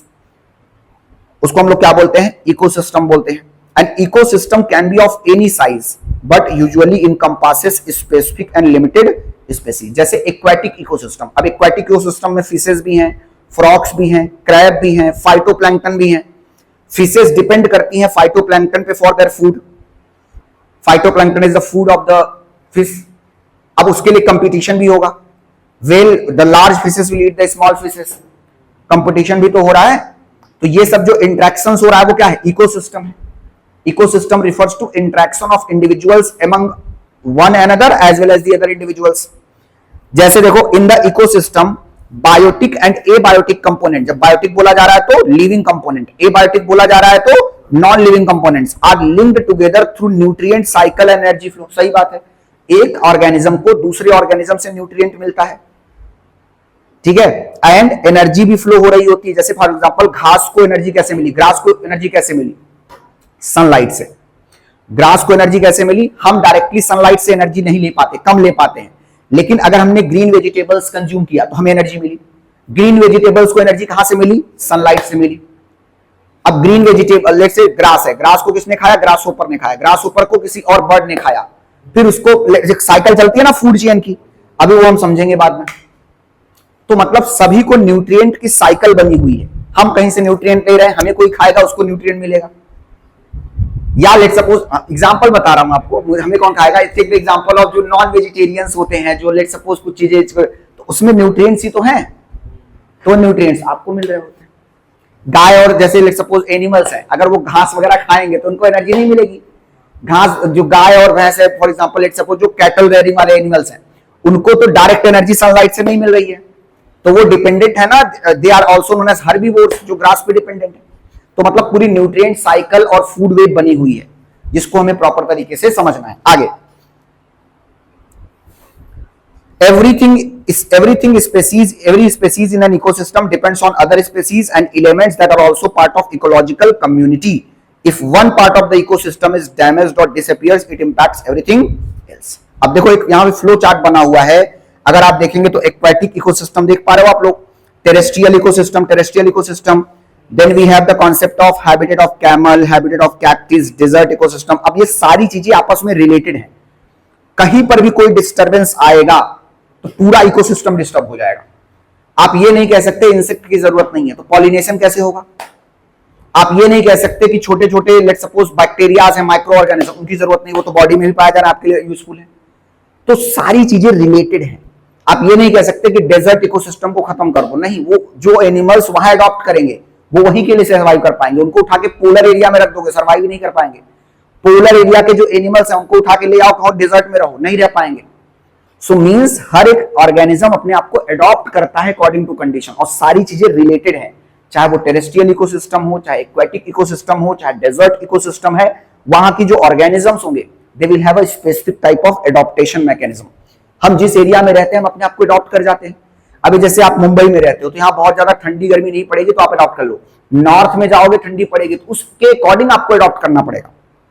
Ladakh में जाएंगे और ज्यादा ठंडी पड़ेगी तो आपको उसके अकॉर्डिंग अडॉप्ट करना पड़ेगा।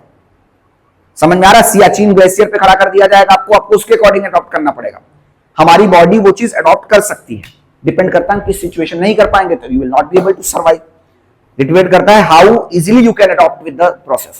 लेट्स से एमपीएससी ने अभी पैटर्न बदल दिया, एमसीक्यू से सब्जेक्टिव चला गया mains. Now those who can adopt this they will survive in the examination. नहीं तो कंपटीशन बहुत कम हो गया, बहुत सारे बच्चे पीछे हो गए, हम लिख ही नहीं पाएंगे आंसर, सर हमसे तो हो ही नहीं पाएगा।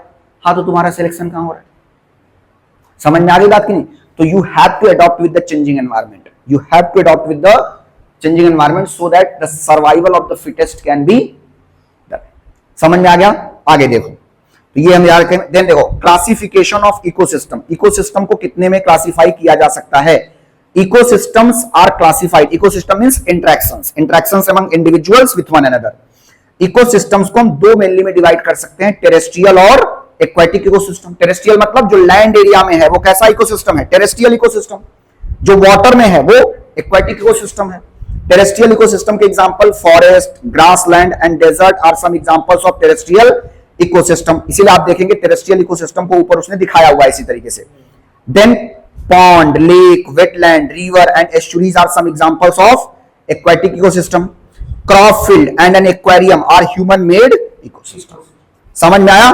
तो टेरेस्ट्रियल इकोसिस्टम और एक्वेटिक इकोसिस्टम दो तरीके की हैं। टेरेस्ट्रियल इकोसिस्टम्स क्या होते हैं, ऐसे इकोसिस्टम जिसमें फॉरेस्ट, ग्रासलैंड, डेजर्ट लैंड ये सब आएगा, उसको क्या बोलेंगे, फॉरेस्ट। एक टेरेस्ट्रियल जो लैंड एरिया में डेवलप हो रहा है, जो वाटर बॉडीज में डेवलप हो रहा है, रिवर्स, लेक्स, ये सब चीजें एक्वेटिक। और लेकिन जो क्रॉप फील्ड है वो तो ह्यूमन ने बनाया है, तो इसलिए उसको क्या हम बोल रहे हैं, ह्यूमन मेड इकोसिस्टम्स।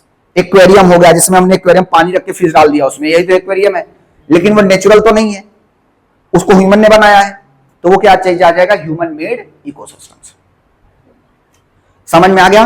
क्लियर है? सो दो टाइप के इकोसिस्टम मेनली हो सकते हैं, क्लासिफाई कर सकते हैं। नेक्स्ट आ जाओ नीचे, environment versus ecology versus ecosystem. इन तीनों में हमें डिफरेंस पता होना चाहिए क्या? What do you think? नहीं पता होना चाहिए? Yes. अब देख लेते हैं कि चीजों की चीजें देखो। An ecosystem has life in it. It is a functional unit of nature or environment. A habitat is a part of ecosystem. Environment may or may not have life. अभी हमने देखा था environment में life हो भी सकती है, नहीं भी हो सकती है. Is a group of ecosystem. All ecosystems are environment but not vice versa. सही बात है. Ecology क्या है? A study of interaction between organisms and the surrounding in an ecosystem. तीनों मैंने बताया आपको. इकोसिस्टम क्या था? हमने सबसे पहले डिफिनेशन देखा था ना. इकोसिस्टम मतलब क्या था? It refers to interaction. Environment हमारी सराउंडिंग है. एनवायरमेंट में लाइफ हो भी सकता है, नहीं भी हो सकता है. एंड इकोलॉजी क्या था? Ecology is the scientific study of interactions having between. समझ में आ गया? जैसे ये क्लास एनवायरमेंट है, इस क्लास में जो स्टूडेंट्स और टीचर हैं कैसे इंटरेक्ट कर रहे हैं, वो इकोसिस्टम है. इसी की साइंटिफिक स्टडी कि क्या लॉजिक है कि टीचर आता है, यहां खड़ा होता है, बोर्ड पे लिखता है, स्टूडेंट्स उसको समझते हैं, बेसिक लैंग्वेज में टीचर समझा रहा है. ये साइंटिफिक स्टडी है, इसको हम लोग बोलेंगे इकोलॉजी. समझ में आ गया कि नहीं समझ में आया? तो ये चीज ध्यान रखेंगे. इकोसिस्टम, एनवायरमेंट और इसमें तीनों में डिफरेंस है. मैं एक और एग्जांपल से चीजों को आपको समझाता हूं, वेट करो. सो उससे आपको ये तीनों चीजें समझ में बहुत अच्छे से आ जाएंगी. Wait, just give me 1 minute.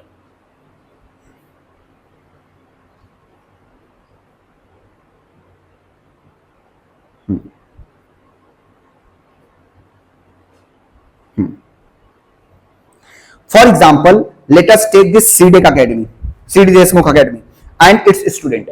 Let us say that ecology would be scientific study of students' relationship with the CDEC Academy. Students का CDEC Academy के साथ क्या रिलेशनशिप है, इसकी साइंटिफिक स्टडी. यहाँ क्यों आते हैं बच्चे इतनी दूर स्टेशन से? स्टेशन पे क्यों नहीं पढ़ लेते? क्योंकि यहाँ अच्छे टीचर पाए जाते हैं. हम ऐसा बोल सकते हैं.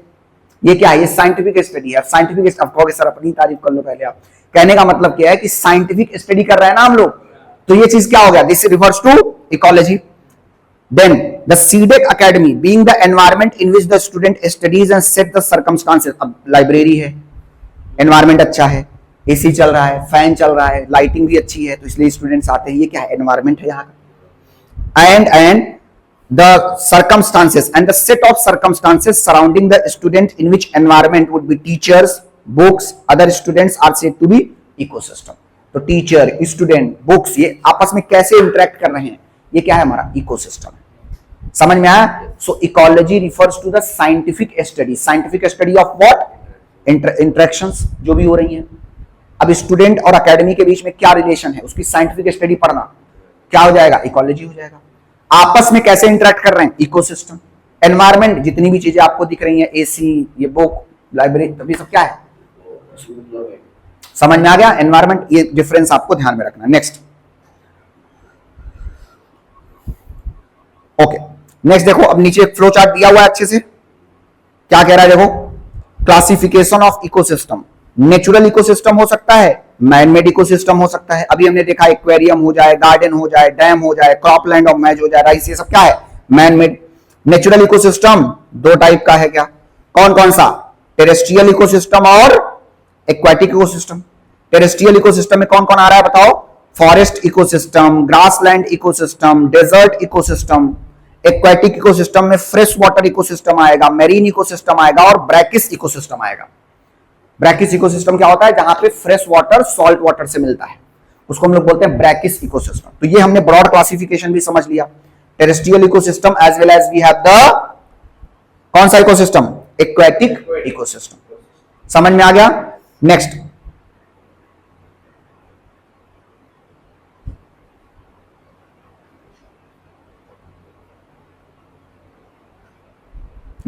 अब देखो आगे कंपोनेंट्स देख लेते हैं. नीचे कंपोनेंट्स का भी फ्लो चार्ट बना दिया. क्या उसने? फ्लो चार्ट से पढ़ने में अच्छा लगता है ना आपको. अब यहाँ पे चीजें थियरी में लिखी होती तो आपको पढ़ने में उतना मजा नहीं आता. ये इमेजेस वगैरह देखोगे तो चीजों को आप और अच्छे से लर्न कर पाओगे, आपको इंटरेस्टिंग लगेगा. हाँ, आप जो पढ़ रहे हैं इमेजिन भी कर पा रहे हैं. नहीं तो सिर्फ थियरी होगा तो you will not feel so confident. So this becomes very important. आगे एबायोटिक कंपोनेंट में फिजिकल फैक्टर्स आते हैं, इनऑर्गेनिक सब्सटेंसेस आते हैं, ऑर्गेनिक सब्सटेंसेस आते हैं। फिजिकल फैक्टर जैसे टेम्परेचर, ह्यूमिडिटी, सनलाइट, ये सब क्या है? फिजिकल फैक्टर्स हैं। और एबायोटिक कंपोनेंट है, नॉन लिविंग बीइंग्स हैं। Inorganic substances such as water, oxygen, carbon dioxide.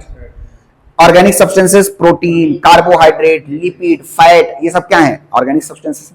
Biotic component में प्रोड्यूसर्स आएंगे, प्रोड्यूसर्स में ग्रीन प्लांट। कंज्यूमर्स आएंगे, consumers, we are the consumers, हम कंज्यूमर्स ही है ना, हम प्रोड्यूस थोड़ी करते हैं, we do not produce the food. Then decomposers, micro organisms भी आएंगे। Abiotic components are the inorganic and non living part which act as a major limiting factors. Clear है? ये दोनों फ्लो चार्ट क्लियर है क्या आपको? Have you understood the biotic component, abiotic component and type of ecosystem? कोई दिक्कत है किसी भी स्टूडेंट को तो बताओ मुझे। ये फ्लो चार्ट आपका पता होना चाहिए। Classification of ecosystem, ecosystem can be classified under two heads: natural ecosystem, human made ecosystem. Natural ecosystem can again be divided under two heads. One is terrestrial, other is aquatic. Man made में aquarium, cropland, ये सब चीजें आ जाएंगी। Components भी हमें समझ में आ गया। डन, अंडरस्टूड, क्लैरिटी आ रही है? आगे चलते हैं। अब ये आप पढ़ लेंगे खुद से, जो नीचे दिया हुआ है एबायोटिक कंपोनेंट, ये सब चीजें आपको पढ़ना है। देखो यहां पे एक चीज दिया, लिमिटिंग फैक्टर, इसको पढ़ते हैं। A lot of abiotic factor determine the survival of an organism. होता है क्या? जैसे फॉर एग्जांपल लेट सपोज इस एरिया में अगर सनलाइट नहीं आएगा तो सनलाइट के एक्सपोजर के बिना आप कितने दिन तक रह सकते हैं? वो एक लिमिटिंग फैक्टर के जैसे काम नहीं कर रहा है। लिमिटिंग फैक्टर मतलब कुछ एबायोटिक कंपोनेंट हैं, जैसे वाटर नहीं है, लेट सपोज इस क्लासरूम में वाटर नहीं है, अब आप कितने दिन तक सर्वाइव करोगे? 1 दिन, 2 दिन, 4 दिन, 6 दिन, उसके बाद तो आप नहीं रह पाओगे। तो इसी को बोलते हैं लिमिटिंग फैक्टर। तो जब कुछ एबायोटिक जो कंपोनेंट होते हैं लिविंग बीइंग्स के सर्वाइवल पर इंपैक्ट डालते हैं, इसी को बोलते हैं limiting factor of the environment. So what is limiting factor? Limiting factor में कोई एबायोटिक कंपोनेंट जिसमें सनलाइट, वाटर, एयर, ये सब चीजें जब किसी लिविंग ऑर्गेनिजम्स के सर्वाइवल पर इंपैक्ट डालेंगे, उसको हम लोग क्या बोलते हैं? लिमिटिंग फैक्टर बोलते हैं। समझ में आया? देखो उसमें क्या लिखा गया है, but one single factor can limit the range of an organism. This single factor is called as limiting factor. For example, seeds do not germinate quickly in evergreen forest despite good rain and luxuriant vegetation. This is because the surface soil is heavily leached, nutrient washed away by running water. Hence, the inferior surface soil is the limiting factor that limits the germination of seeds. Likewise, germinated saplings may not survive due to lack of light because of dense canopy. Hence, the absence of light is the limiting factor. समझाओ फिर से। मैंने आपको बताया था tropical evergreen forest, tropical evergreen forest में हमेशा बारिश होती रहती थी।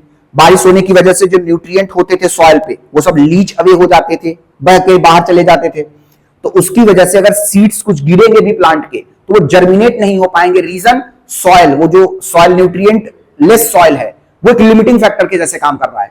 On the other hand let suppose कि ऊपर लेट सपोज बड़े बड़े ट्रीज हैं जो इधर फ्लोर तक की हाइट पे हैं, उनकी वजह से जो नीचे प्लांट ग्रो कर रहे हैं उनको सनलाइट प्रॉपर नहीं मिल रही है तो वो ग्रो नहीं कर पाएंगे। तो इस समय lack of sunlight is acting as a limiting factor.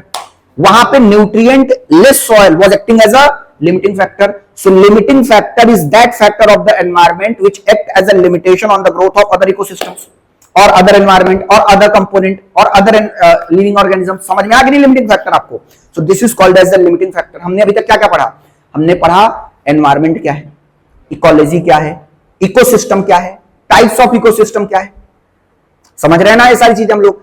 Limiting factor क्या है, ये सब चीजें पढ़ ली। अब थोड़े से क्वेश्चंस लगाते हैं, इस तरीके से पढ़ेंगे। देखो नीचे क्वेश्चन क्या दिया गया है, which of the following is the best description of the term ecosystem. बताओ, चारों ऑप्शन पढ़ो और बताओ मुझे। कहोगे सर सॉल्यूशन भी दिया, तो तुम सॉल्यूशन क्यों देख रहे हो, तुम अपना बताओ बस। रीड ऑल द ऑप्शंस कि आपको क्या वो चीजें समझ में आ रही हैं क्या?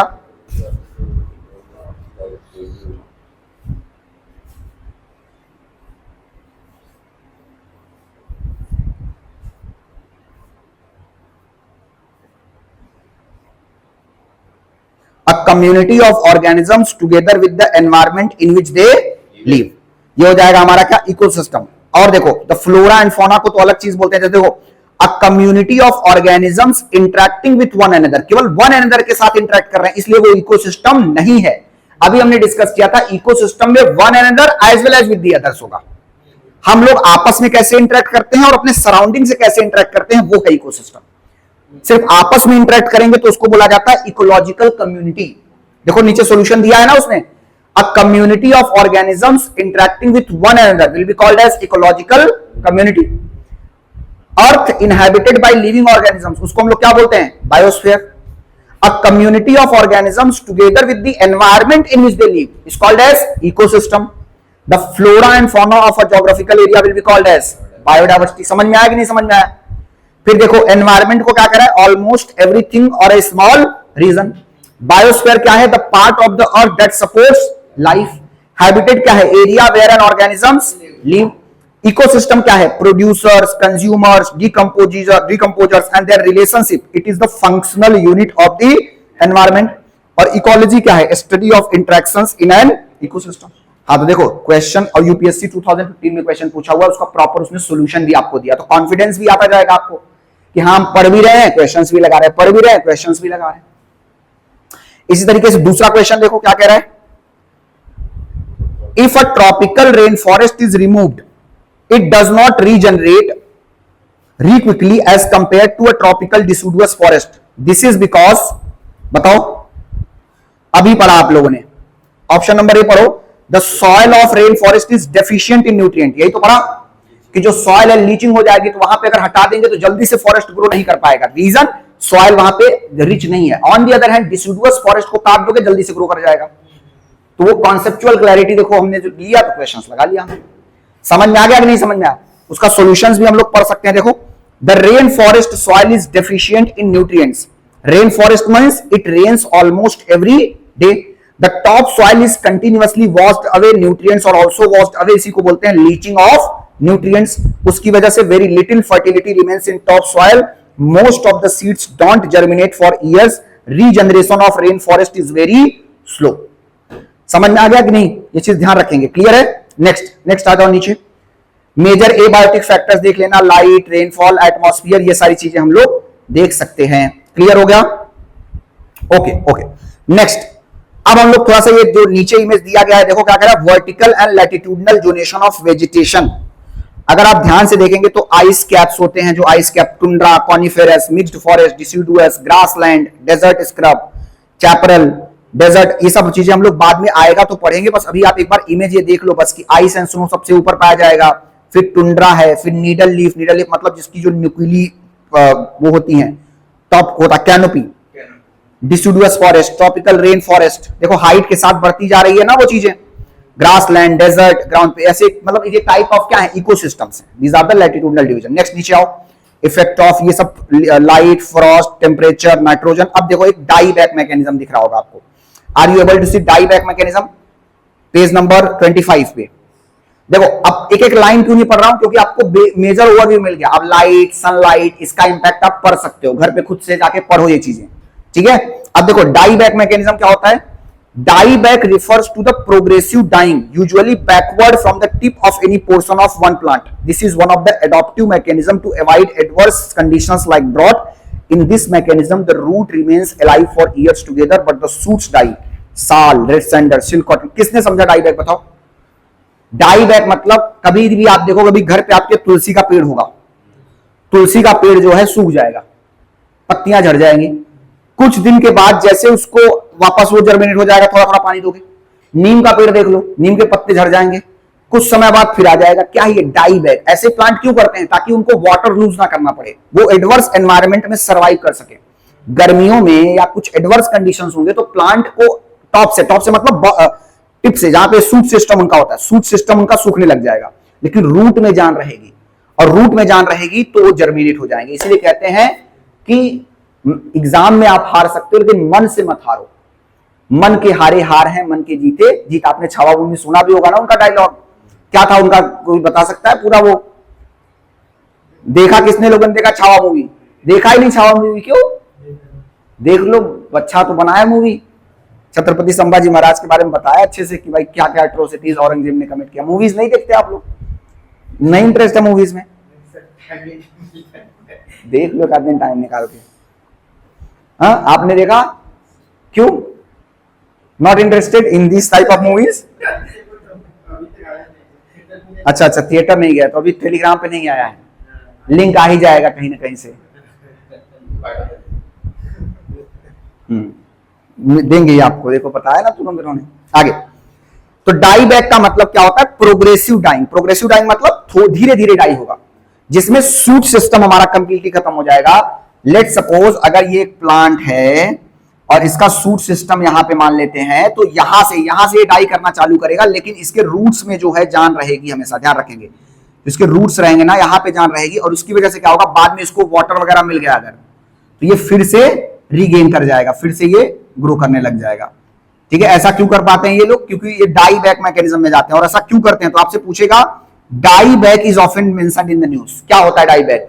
तो डाई बैक एक ऐसा मैकेनिज्म है जिसमें प्रोग्रेसिव डाइंग होती है, सूट वाला सिस्टम धीरे धीरे सूखने लग जाएगा। जो एग्जांपल मैंने आपको दिया, द तुलसी, नीम पेड़, ये सब पेड़ में हमें देखने को मिलता है। जैसे उसमें एग्जांपल भी बताया हुआ है, देखो क्या क्या कर रहा है, sal tree, red sander, silk cotton tree, ये सब चीजों में हमें देखने को मिलेगा। और ये एक एडॉप्टिव मैकेनिज्म है। अभी आप कुछ एनिमल्स के बारे में पढ़ोगे, जैसे ठंडी बहुत ज्यादा होती है तो वो लोग एक तरीके से हिबरनेशन में चले जाते हैं, सो जाते हैं 6-6 महीने के लिए। सांप को देखो, सांप एक बार गायब भी हो जाएगा, कभी कभी दिखेगा, गर्मी के सीजन में दिखेगा आपको सांप। करेक्ट, ये सब क्या है, दीज बार एडॉप्ट करते हैं ना, ये समय के साथ एडॉप्ट करते हैं। बाद में हम देखेंगे उन मैकेनिज्म को हम लोग हिबरनेशन बोलते हैं या कुछ और ब्रूमेशन बोलते हैं। वो मैकेनिज्म्स होते हैं जिसके थ्रू एनिमल्स अपने आप को अडॉप्ट करते हैं। जैसे डेजर्ट एरिया में हमने देखा था, वैक्सी प्लांट होगा, कैक्टस पाए जाएंगे, जो लीव्स होंगे बहुत पतले होंगे। ऐसा क्यों होता है? ताकि वाटर का ट्रांसपिरेशन कम हो, वाटर लॉस कम होगा तो पेड़ ज्यादा देर तक सर्वाइव कर पाएंगे। मतलब हर एक प्लांट, हर एक एनिमल, हर एक स्पीसीज अपने आप को अडॉप्ट करने के लिए लड़ाई लड़ रहा है बस। पानी नहीं देंगे तो यस, वो रीजन क्या है? क्योंकि उनको ट्रांसपिरेशन, लेकिन ग्राउंड से तो पा रहा है ना, ग्राउंड वाटर से न्यूट्रिएंट्स वो खींच रहा है ना। नेक्स्ट डाई बैक मैकेनिज्म में समझ में आ गया। Then we have the biotic component, जिसमें प्राइमरी प्रोड्यूसर्स होते हैं। प्राइमरी प्रोड्यूसर्स में हम लोग प्लांट का एग्जांपल दे सकते हैं, green plant, certain bacteria, cyanobacteria. We are the consumers. Then we have the macro consumers, जिसमें हर्बीवोर्स एंड प्राइमरी कंज्यूमर्स आएंगे, sheep, rabbit. Secondary consumers, wolves, dog, snake, इसको बात पढ़ लेना। Then we have the micro consumers. Micro consumers में हम लोग ले सकते हैं फैगोट्रॉप्स। फैगोट्रॉप्स टीनी ऑर्गेनिजम्स हैं जो इंजेस्ट करते हैं ऑर्गेनिक मैटर्स को। ओस्मोट्रॉप्स ऐसे ऑर्गेनिजम्स हैं जो डिसॉल्व्ड ऑर्गेनिक मैटर को करते हैं। सैप्रो डिकम्पोजर, डिकम्पोजर मतलब जो डिकम्पोज, जैसे कहा जाता है अर्थवर्म्स को। अर्थवर्म मतलब केचुआ, सुना आपने? यहाँ क्या बोलते हैं अर्थवर्म को? अच्छा, अर्थवर्म्स। अर्थवर्म्स क्या होते हैं? They are known as the friend of the farmer. क्यों कहा जाता है? क्योंकि वो सॉइल के न्यूट्रिएंट्स को बढ़ाते हैं। तो वो सब किस में आ रहा है? वो सब आएगा आपका सैप्रोट्रॉप्स और decomposers. Earthworm and certain soil bacterias, इनको हम लोग डेट्रीवोरस भी बोलते हैं क्योंकि वो डेड एंड डिकेइंग ऑर्गेनिज्म पे फीड करता है। तो ये हमारा पहला कॉन्सेप्ट कंप्लीट हो गया। इस वाले चैप्टर में हमने क्या क्या चीजें पढ़ी, बताओ चलो मुझे। The first concept what we have read in this chapter, सबसे पहले हमने समझा एनवायरनमेंट क्या है, फिर हैबिटेट समझा, हैबिटेट वर्सेस एनवायरनमेंट समझा क्या, फिर इकोसिस्टम को समझा जिसमें हमने क्लासिफिकेशन ऑफ इकोसिस्टम, बताओ कितने टाइप के इकोसिस्टम्स हैं? There are 2 types of ecosystem, क्या? Yes, terrestrial, terrestrial and aquatic. ठीक है, तो आपका ये कॉन्सेप्ट, ये बुक में इंटरेस्टिंग तरीके से चीजों को उसने समझाया हुआ है। ये चीज आपको पढ़ना है खुद से, पिक्चर्स भी हैं, इसीलिए ये बुक मैंने रेफर किया है। शंकर आईएएस की बुक में देखोगे, शंकर आईएएस की बुक में उतने इमेजेस नहीं होंगी जो, हाँ, तो शंकर आईएएस एनवायरनमेंट में बुक नहीं, सिर्फ पीएमएफ आईएएस रेफर करेंगे हम लोग। पीएमएफ आईएएस की बुक में बहुत सारे इमेजेस और प्रीवियस ईयर क्वेश्चंस उसके साथ में दिया हुआ है। शंकर आईएएस में पहले दे दिया है, तो उस चैप्टर से रिलेट नहीं हो पाता है कॉन्सेप्ट। ये चैप्टर वाइज और कॉन्सेप्ट वाइज क्वेश्चंस उसने ऑर्गेनाइज किया हुआ है। समझ में आया कि नहीं समझ में आया? और इसी से थोड़ा सा लो लेवल आपके एग्जाम में पूछ लेगा, डिफाइन करो क्या है डाई बैक। ठीक है, तो नेक्स्ट अब चलो थोड़ा सा और देख लेते हैं चीजों को। अब नेक्स्ट है इकोलॉजी, प्रिंसिपल एंड ऑर्गेनाइजेशन। सिर्फ इसमें पहला टॉपिक पढ़ेंगे, बाकी चीजें नेक्स्ट क्लास में पढ़ेंगे, क्वेश्चंस लगाएंगे इसके बाद। देखो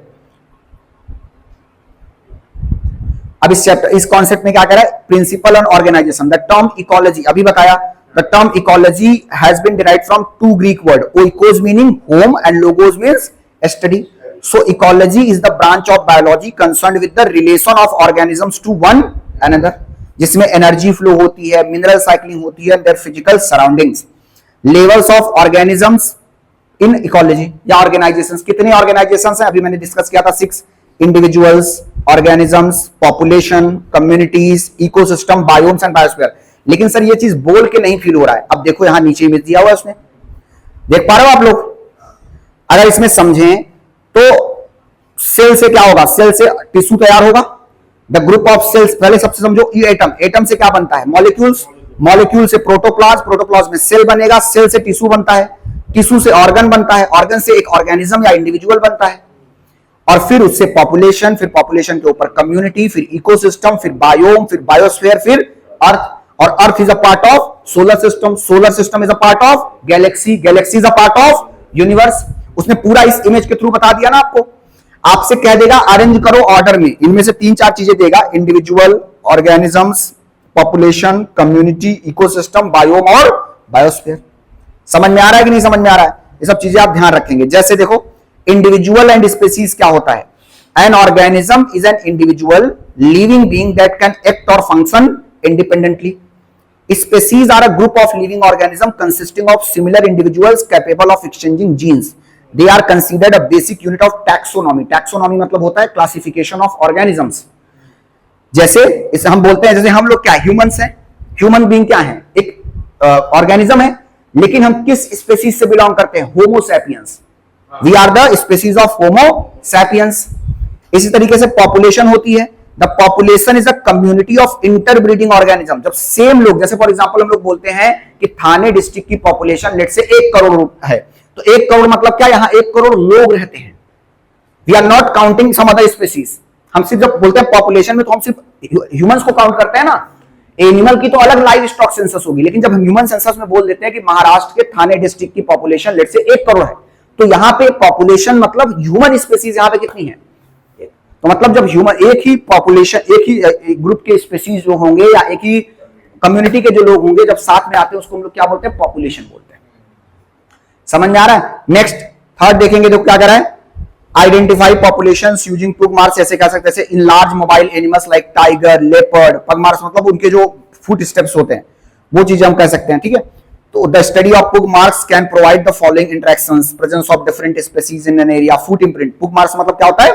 फुट इम्प्रिंट। हम कैसे जानेंगे इस एरिया में कितने टाइगर्स हैं? तो हम फुट मार्क्स को रीड कर सकते हैं। और जरूरी नहीं हर एक टाइगर का फुट मार्क्स सेम होगा, कोई छोटा टाइगर होगा, कोई बड़ा टाइगर होगा। फुट मार्क्स जैसे भाई एग्जांपल हमारे पैर का साइज में होगा क्या?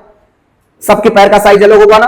अगर हम बिना पैर जूते पहने किसी एरिया में जंप करेंगे तो हमें सर्वे करके देखा जा सकता है ना कितने टाइगर्स इस एरिया में रोम कर रहे हैं। उनका बेसिक स्ट्रक्चर तो वही होगा ना। तो उसको बोलते हैं हम लोग क्या? We can identify the population using pug marks या पग मार्क्स, इसको पढ़ सकते हैं। प्रेजेंस ऑफ डिफरेंट स्पीशीज, ये देख लेते हैं। अच्छा नेक्स्ट देखो लेवल्स ऑफ इकोलॉजिकल ऑर्गेनाइजेशन। फिर इसने अच्छे से समझाया है। मॉलिक्यूल से मिलकर बना सेल, सेल से मिलकर बना टिश्यू, टिश्यू के बाद इंडिविजुअल। देखो एक टाइगर को क्या बोल रहे हैं? इंडिविजुअल बोल रहे हैं क्या? एक टाइगर को इंडिविजुअल बोल रहे हैं ना। बहुत सारे टाइगर की पॉपुलेशन को पॉपुलेशन। कम्युनिटी में देखो टाइगर भी है, डियर भी है, और भी चीजें हैं, स्नेक भी है, सब कुछ है। इकोसिस्टम में देखो वहां का एनवायरमेंट भी आ गया, डियर, टाइगर, ये सब, और ये सब मिलके क्या बना रहे हैं? बायोस्फीयर बना रहे हैं। तो समझ में आ रहा है कि नहीं? इमेजेस देख के चीजें आपको और क्लियर हो रही हैं। मैं बताता रहता, चिल्लाता रहता, कहते सर क्या ही समझा रहा है, उनको तो नहीं समझ में आ रहा है। यहां से समझेंगे सारी चीजें। क्लियर है? एक टाइगर को इंडिविजुअल, बहुत सारे टाइगर को पॉपुलेशन, टाइगर, डियर, इन सबको कम्युनिटी, इन्हीं का इंटरेक्शन इकोसिस्टम, और सब मिल गए जब वाटर, एयर, सॉइल, तो वो क्या बना रहा है? बायोस्फीयर बना रहा है। समझ में आ गया? क्लियर है? तो इसमें आपका होमवर्क रहेगा, आज आप ये पढ़ो कम्युनिटी, इकोसिस्टम और इकोलॉजिकल नीड्स क्या होता है, ये सारी चीजें आप पढ़ेंगे। नेक्स्ट क्लास में मैं आपको ये सारी चीजें कंटिन्यू करूंगा। इकोलॉजिकल नीड्स आपको ये पूरा यहां फर्स्ट टॉपिक तक पढ़ के आना, ये आपका होमवर्क रहेगा। Levels of organisms in an ecology. समझ में आ रहा है कुछ क्या बता रहा हूं? Levels of organisms in an economy, levels of, अभी थोड़ा सा क्वेश्चंस लगाएंगे। Local levels of organisms in an ecology. Clear? ये वाला टॉपिक पढ़ेंगे, बाकी इकोलॉजिकल नीड्स ये वाला टॉपिक मैं आपको नेक्स्ट बताऊंगा। तो आज की क्लास में हमने क्या क्या चीजें डिस्कस किया? आज की क्लास में सबसे पहले हमने सिलेबस को समझा, एनवायरमेंट और इकोलॉजी के बीच में डिफरेंस समझा, कंपोनेंट्स को समझा, क्लासिफिकेशन ऑफ इकोसिस्टम को समझा। तो बेसिक्स पे हमने फोकस किया, आपको समझ में आया होगा इंपॉर्टेंस क्या है, ये सब चीजें क्या है। अब थोड़े से पीवाईक्यूज लगाएंगे, कम से कम 6 to 7 to 8 पीवाईक्यूज लगाएंगे, एटलीस्ट 10 क्वेश्चंस पीवाईक्यूज के लगाएंगे, और उसके सॉल्यूशंस को भी हम लोग पढ़ेंगे। इस तरीके से आपको पढ़ाई करनी है हर एक सब्जेक्ट में। If you read this you will feel confident. एक ही दिन में देखो आपको कॉन्फिडेंस आ गया होगा, बस अब तोड़ देंगे। समझ में आ गई नहीं समझ में आ, जबकि तुम्हारा इंटरेक्शन इसके पहले भले मैं तोड़ पाऊं दूसरी बात है, लेकिन कॉन्फिडेंस देना टीचर का काम है, ये ध्यान रखना। To give the confidence to student a teacher. अगर आपने 2 घंटे बैठे क्लास में तो आपको लगा होगा हाँ सब कुछ तो सही चल रहा है, कुछ इधर उधर की बातें नहीं चल रही, प्रोसेस से चीजें चल रही हैं, ये होना चाहिए बस आपको साथ। ठीक है, धोखाधड़ी नहीं होनी चाहिए, ये हो रहा है तब बहुत अच्छी बात है। अब कुछ क्वेश्चंस लगाते हैं। डरना क्यों है? पीवाईक्यूज आएगा तो आएगा, नहीं आएगा तो देख लेंगे, 2 ही चीजें होंगी ना। कभी भी डरना नहीं है, कभी भी किसी टीचर को ईगो इश्यू नहीं। जैसे मैं डरता नहीं किसी भी स्टूडेंट से, क्यों? मैं बोल के रखता हूं पहले ही क्लास में, आपको जो भी डाउट से क्वेश्चन पूछो, सिर्फ 2 चीजें होंगी, एक तो मुझे आएगा, दूसरा नहीं आएगा, तीसरी चीज कुछ होगी क्या? अगर आप मुझसे कोई क्वेश्चन पूछोगे मेरे सब्जेक्ट में तो सिर्फ 2 पॉसिबिलिटीज हैं, एक क्या आएगा, दूसरा नहीं आएगा। आएगा तो तुरंत बता दूंगा, नहीं आएगा तो कल बता दूंगा। इसमें कोई ईगो इशू है? टीचर भी तो इंसान है, टीचर भी तो ह्यूमन बीइंग है, उसके भी नॉलेज की पॉसिबिलिटी है। मैं भी ईगो इशू नहीं बनाऊंगा, आप भी ईगो इशू मत बना रहे। टीचर को कुछ क्वेश्चन पूछ लिया, मान लो सर ये बताओ कितने नेशनल पार्क हैं, हो सकता है मुझे ना पता हो, तो इसको ईगो इशू मत बनाओ, टीचर को जज मत करो, और मैं भी आपको जज नहीं करता हूं, हम भी देख लेंगे घर पे जाके, बात खत्म, वही कॉन्फ्लिक्ट खत्म हो जाता है। प्रॉब्लम कहां आती है? यार बच्चा कौन सा क्वेश्चन पूछ लूंगा, नहीं बताऊंगा तो बेइज्जती क्या होती है, क्या इज्जत होती है, फंसना क्यों है? खुद बड़ी बड़ी बातें करके कुछ भी पूछो जो पूछना है, बता नहीं पाएंगे बता देना, कल से क्लास शो, इतनी बड़ी बड़ी बातें क्या कर रहे हैं? तो स्टूडेंट भी सोचेगा बहुत बहुत स्मार्ट बन रहा है, और जब ऐसा बोल दोगे तो स्टूडेंट भी सोचने के पहले पूछेगा। कई बार क्या होता है ना, स्टूडेंट फंसाने के लिए पूछते हैं क्वेश्चन। कभी नोट, आप लोग तो भाई अच्छे स्टूडेंट हो, और क्लासेस में स्टूडेंट्स कुछ क्वेश्चंस इसलिए पुटअप करते हैं ताकि टीचर फंस जाए, वो ना बता पाए, क्लास में मौकरी बन जाएगी। लेकिन मौकरी बनने ही क्यों देना है अपनी? तुम पहले से उसका एक सोल्यूशन निकाल के रखो कि बताऊंगा, अगर आएगा तो बताऊंगा, नहीं आएगा तो कल बता दूंगा। अब पूछो तुम क्वेश्चन, कैसा क्वेश्चन पूछोगे जो कल सोल्यूशन नहीं मिल सकता है? मेरे पास 1 दिन का तो टाइम मिल गया, अब मैं किसी भी तरीके का क्वेश्चन निकाल सकता हूं। सो this is the best strategy. ने समझ में आ गया कि नहीं? चलो अब कुछ क्वेश्चंस लगाते हैं। अब उसी में देखो मैंने एक पीवाईक्यू शेयर किया टेलीग्राम पे, आपको दिख रहा होगा एनवायरमेंट पीवाईक्यूज दिख रहा है, और एनवायरमेंट की माइक्रो थीम्स 2 पीडीएफ दिख रही होंगी आज की डेट में, मार्च 18 की डेट में आपको दिख रहा होगा एनवायरमेंट माइक्रो थीम्स। थोड़ा सा ऊपर आएंगे, देखो एनवायरमेंट माइक्रो थीम्स दिख रही है। माइक्रो थीम्स मतलब वो सिलेबस के बारे में है, उससे आपको सिलेबस रिफर कर सकते हैं, पूरा सिलेबस उसमें प्रॉपर दिया हुआ है, जो 6 पॉइंट्स मैंने बताए थे आपको। हाँ, और नीचे आपको दिख रहा होगा एनवायरमेंटल पीवाईक्यूज, तो नीचे वाला क्वेश्चन पीडीएफ खोल लेंगे जिसमें दिया है एनवायरमेंटल पीवाईक्यूज। दिख रहा है एनवायरमेंटल पीवाईक्यूज? दिख रहा है क्या आपको? हाँ, जो 80 पेजेस का पीडीएफ है। ठीक है, अब इसमें देखो टॉपिक वाइज आपको क्वेश्चंस, प्रीवियस ईयर क्वेश्चंस उसने अरेंज करके दिया हुआ है। अब इसमें हम लोग कुछ क्वेश्चंस, डेली 10 क्वेश्चंस पढ़ने का टारगेट रखेंगे, सो दैट जैसे जैसे हमारा सिलेबस कंप्लीट होगा हम लोग इसके पीवाईक्यूज भी कवर करते जाएंगे, पीवाईक्यूज के थ्रू भी चीजों को लर्न करेंगे, और इसमें सोल्यूशन भी दिया हुआ है। सबसे अच्छी बात क्या है, सोल्यूशंस भी यहाँ पे दिए हुए हैं। यस, वो इजी हो जाएगा पढ़ना, हमें लर्न करना है ना उससे। जैसे देखो पहला क्वेश्चन क्या कह रहा है, Which one of the following is the best description of the term ecosystem? 2015 में क्वेश्चन पूछा गया और ऊपर दिया हुआ है, तो कौन सा हो जाएगा? अभी हमने डिस्कस किया था, a community of organisms together with the environment in which they live। लेकिन सिर्फ वही नहीं पढ़ना है, अब हमें सोल्यूशन भी पढ़ना है। क्या कह रहा है सोल्यूशन? देखो, the term ecosystem is a fundamental concept in ecology. It refers to complex and dynamic interactions between living organisms and their physical environment. Let us analyze the question and options in detail. पहला, definition of ecosystem. An ecosystem is a structural and functional unit of biosphere. It consists of biotic component or abiotic component. All living organisms such as plant, animal and microorganism will come under biotic component. Abiotic component, non-living element like soil, water, air, sunlight, temperature and minerals. These components interact with each other through an energy flow and nutrient cycling to form a balanced and self-sustaining system. Energy भी flow होती है और nutrients भी flow होते हैं, उसी को हम लोग बोलते हैं energy flow and nutrient cycling. Right side में आ जाएंगे, हो गया हमारा क्वेश्चन का समझ में आ, सॉल्यूशंस भी आपको मिल गए, और प्रीवियस ईयर क्वेश्चन, सारे प्रीवियस ईयर क्वेश्चंस हैं यहाँ पे जो 2012-13 से पूछे गए 2024 तक, तो आपका एक कॉन्सेप्चुअल क्लैरिटी भी हो रही है। This is the way to study a subject. समझ में आ रहा है? दूसरा देखो, अब आपको फ्लाई एश और कोल के बारे में पता तो नहीं है, लेकिन चलो पढ़ते हैं। With reference to fly ash produced by the power plant using coal as a fuel, which of the following statement is correct? Fly ash मतलब क्या होता है? जो रिमेन होता है जब हम कोई चीज, जैसे कोल को फ्यूल यूज करते हैं, जैसे कोल से कोई चीज जला रहा है तो कुछ तो उसका रिमेन बच जाएगा, उसको हम लोग फ्लाई एश बोल रहे हैं, एसएस बोलते हैं, जो राख होगी। लेट सपोज आपने कोई बुक वगैरह बंद कर दिया, सब बुक क्यों बंद करी? पढ़ाई लिखाई से मान लो संन्यास ले रहे हो कि बस हो गया, पढ़ाई लिखाई मेरे बस की नहीं है, इतना बड़ा सिलेबस है, मैं नहीं पढ़ूंगा, आज के बाद मैं जल रहा हूँ, बस कटोरा लेके बैठूंगा, उसमें ज्यादा बढ़िया बिजनेस है। तो करोगे क्या? पढ़ाई नहीं करोगे तो और क्या करोगे? जिंदगी में कोई और ऑप्शन है आपके पास? फिर पढ़ लो। मिडिल क्लास लोगों के पास सिर्फ पढ़ाई ही ऑप्शन है। तुम अच्छा क्रिकेट खेल नहीं सकते, अच्छा गाना गा नहीं सकते, कर सकते हो तो करो, वो सब फील्ड भी है, लेकिन कुछ नहीं कर सकते तो पढ़ाई करो। पढ़ाई करने से आसान कोई काम नहीं है। समझ में आ गई बात की नहीं? हाँ, आगे देखो क्या क्या ऑप्शन दे रहा है, बताओ। Fly ash can be used in the production of bricks for building construction. हाँ, किया जा सकता है, कोई दिक्कत नहीं है, नहीं किया जा सकता है। Fly ash can be used as a replacement for some of the Portland cement content of the concrete. हाँ, सीमेंट के जैसे भी यूज किया जा सकता है उसको, या उसमें मिक्स करके यूज किया जा सकता है। Fly ash is made up of silicon dioxide and calcium oxide only and does not contain in toxic element. गलत है कि नहीं? It will contain some toxic element. अगर एनी टॉक्सिक एलिमेंट नहीं कंटेन करता तो थर्ड वाला तो पक्का गलत। जब थर्ड वाला गलत हुआ तो सी और डी तो पहले गया, और ए और डी कैन बी यूज्ड। जब कैन बी यूज्ड मतलब there is a possibility of being used, तो मतलब इसका सही ऑप्शन हो जाएगा ए। समझ में आ गया कि नहीं समझ में आया? देन इसका हम लोग सॉल्यूशन भी नीचे पढ़ सकते हैं आराम से, कौन कौन से कंपोजिशंस हैं, एप्लीकेशंस क्या क्या है, सस्टेनेबिलिटी क्या है, ये चीजें हमें समझ में आ जाएंगी। देखो देखो क्या कह रहा है। Fly ash is a fine particulate material produced as a by product when coal is burned in thermal power plant. तो जब थर्मल पावर प्लांट में हम एनर्जी जनरेट करते हैं, कोल को यूज करते हैं, आपको पता होगा इंडिया में सबसे ज्यादा एनर्जी थर्मल पावर प्लांट से आती है, जिसमें हम कोल यूज करते हैं, कोयले को यूज करते हैं, और कोयले को जब यूज करेंगे तो उसका बाई प्रोडक्ट जो होता है उसी को हम बोलते हैं फ्लाई एश, उसी को हम लोग बोल रहे हैं फ्लाई एश। अब it contains various chemical compound and have can significant environmental and industrial applications.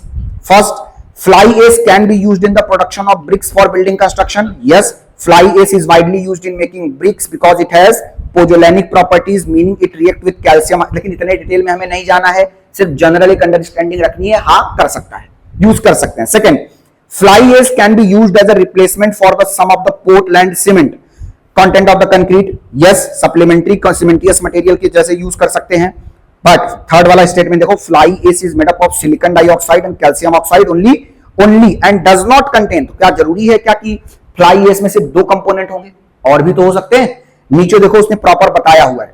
Fly ash primarily consist of silicon dioxide SiO2, aluminium oxide Al2O3, calcium oxide CO, iron oxide Fe2O3।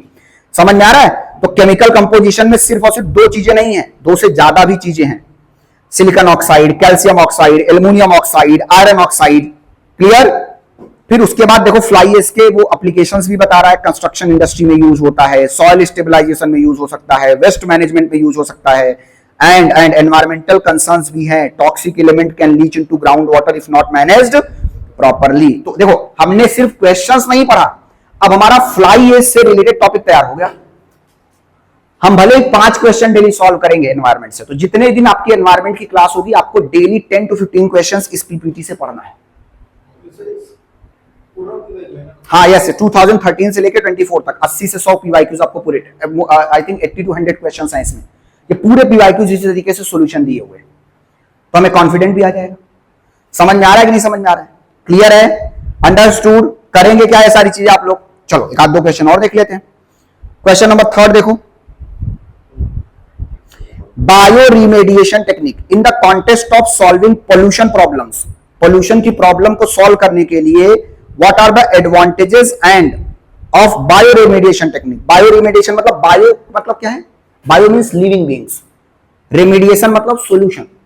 Pollution को solve करने के लिए living beings का use करना, microbes को use करना, micro organisms को use करना, यही होगा कुछ बायो रिमेडिएशन टेक्निक। पढ़ते हैं। It is a technique for cleaning up pollution by enhancing the same biodegradation process that occurs in nature. Okay. Second, any contaminant with heavy metals such as cadmium and lead can be readily and completely treated by bioremediation. देखो कितना extreme statement दिया हुआ है, कह रहा है completely treated। ऐसा जरूरी थोड़ी है कि हमने कोई माइक्रोबियल यूज किया। भाई देखो, फॉर एग्जांपल लेट सपोज कभी भी आप देखेंगे कोई वाटर बॉडी होगा, तो हम जैसे फिश को हम उसमें ग्रो कर रहे हैं, तो हम कुछ उसमें केमिकल्स मिलाते हैं, कुछ माइक्रोब्स मिला देते हैं ताकि जो पोल्यूशन है वो कम हो जाए। वो उसको, लेकिन कंप्लीटली पोल्यूशन को एब्जॉर्ब कर लेगा ऐसा नहीं होता है। कोई चीज कंप्लीट नहीं हो सकता है कभी भी, कुछ ना कुछ तो उसमें ट्रेस मटेरियल रहेगा ही पोल्यूशन का। एयर में होगा तो भी उसका इंपैक्ट पड़ रहा होगा, लेकिन यहां क्या करे, कंप्लीटली वो खत्म कर देता है, ऐसा नहीं होता है। तो बायो रिमीडिएशन टेक्निक क्या होता है? बायो रिमीडिएशन, दो नाम है ना, बायो, बायो मतलब लिविंग, रिमीडिएशन मतलब सोल्यूशन। लिविंग ऑर्गेनिजम्स का यूज करके क्या हम एनवायरमेंट में कुछ सॉल्यूशंस को सर्च कर सकते हैं पोल्यूशन से रिलेटेड? क्या यही है क्या बायो रिमीडिएशन टेक्निक? तो बायो रिमीडिएशन प्रोसेस क्या कह रहा है कि जो एनवायरमेंट में नेचुरल सिस्टम है उसी में जो डिग्रेडेशन प्रोसेस है उसको हम तेज कर सकते हैं। हाँ, कर सकते हैं। सेकंड वाला क्यों गलत है? क्योंकि कह रहा है वो हैवी मेटल्स के पोल्यूशंस को पूरी तरीके से खत्म कर देगा, that is not possible. And third वाला क्या कह रहा है? Genetic engineering can be used to create micro organism specifically designed for, हाँ कैन बी यूज्ड, कोई दिक्कत नहीं है। क्या हो जाएगा? थर्ड, 1 और 3। समझ में आया? तो देखो कॉमन सेंस पे भी कई बार क्वेश्चंस लगते हैं। कॉमन सेंस अगर आप यूज करेंगे, उस कीवर्ड को तोड़ के समझोगे तो you will be able to reach at the correct option. अब सॉल्यूशंस देख लेते हैं। देखो क्या कर रहा है, bio remediation refers to use of micro organisms, plant और microbial enzymes to degrade, detoxify और transform pollutant into less harmful forms. समझ में आया? बायो रिमेडिएशन क्या होता है? Use of micro organisms, microbes, so that we can do what? Degrade कर सकते हैं, डिटॉक्सिफाई कर सकते हैं, ट्रांसफर कर सकते हैं पॉल्यूटेंट्स को इनटू लेस हार्मफुल फॉर्म। ये एक एनवायरमेंट फ्रेंडली और कॉस्ट इफेक्टिव अप्रोच है टू एड्रेस दी पोल्यूशन। समझ में आया कि नहीं समझ में आया? Then bioremediation statement 1, it is a technique for cleaning up the pollution by enhancing the same biodegradation process that occurs in the nature. This relies on natural processes of biodegradation where microorganisms break down organic pollutant. The process can be enhanced. Second वाला भी गलत, second गलत क्यों है? देखो, any contaminant with heavy metals such as cadmium and lead can be readily and completely treated. Incorrect.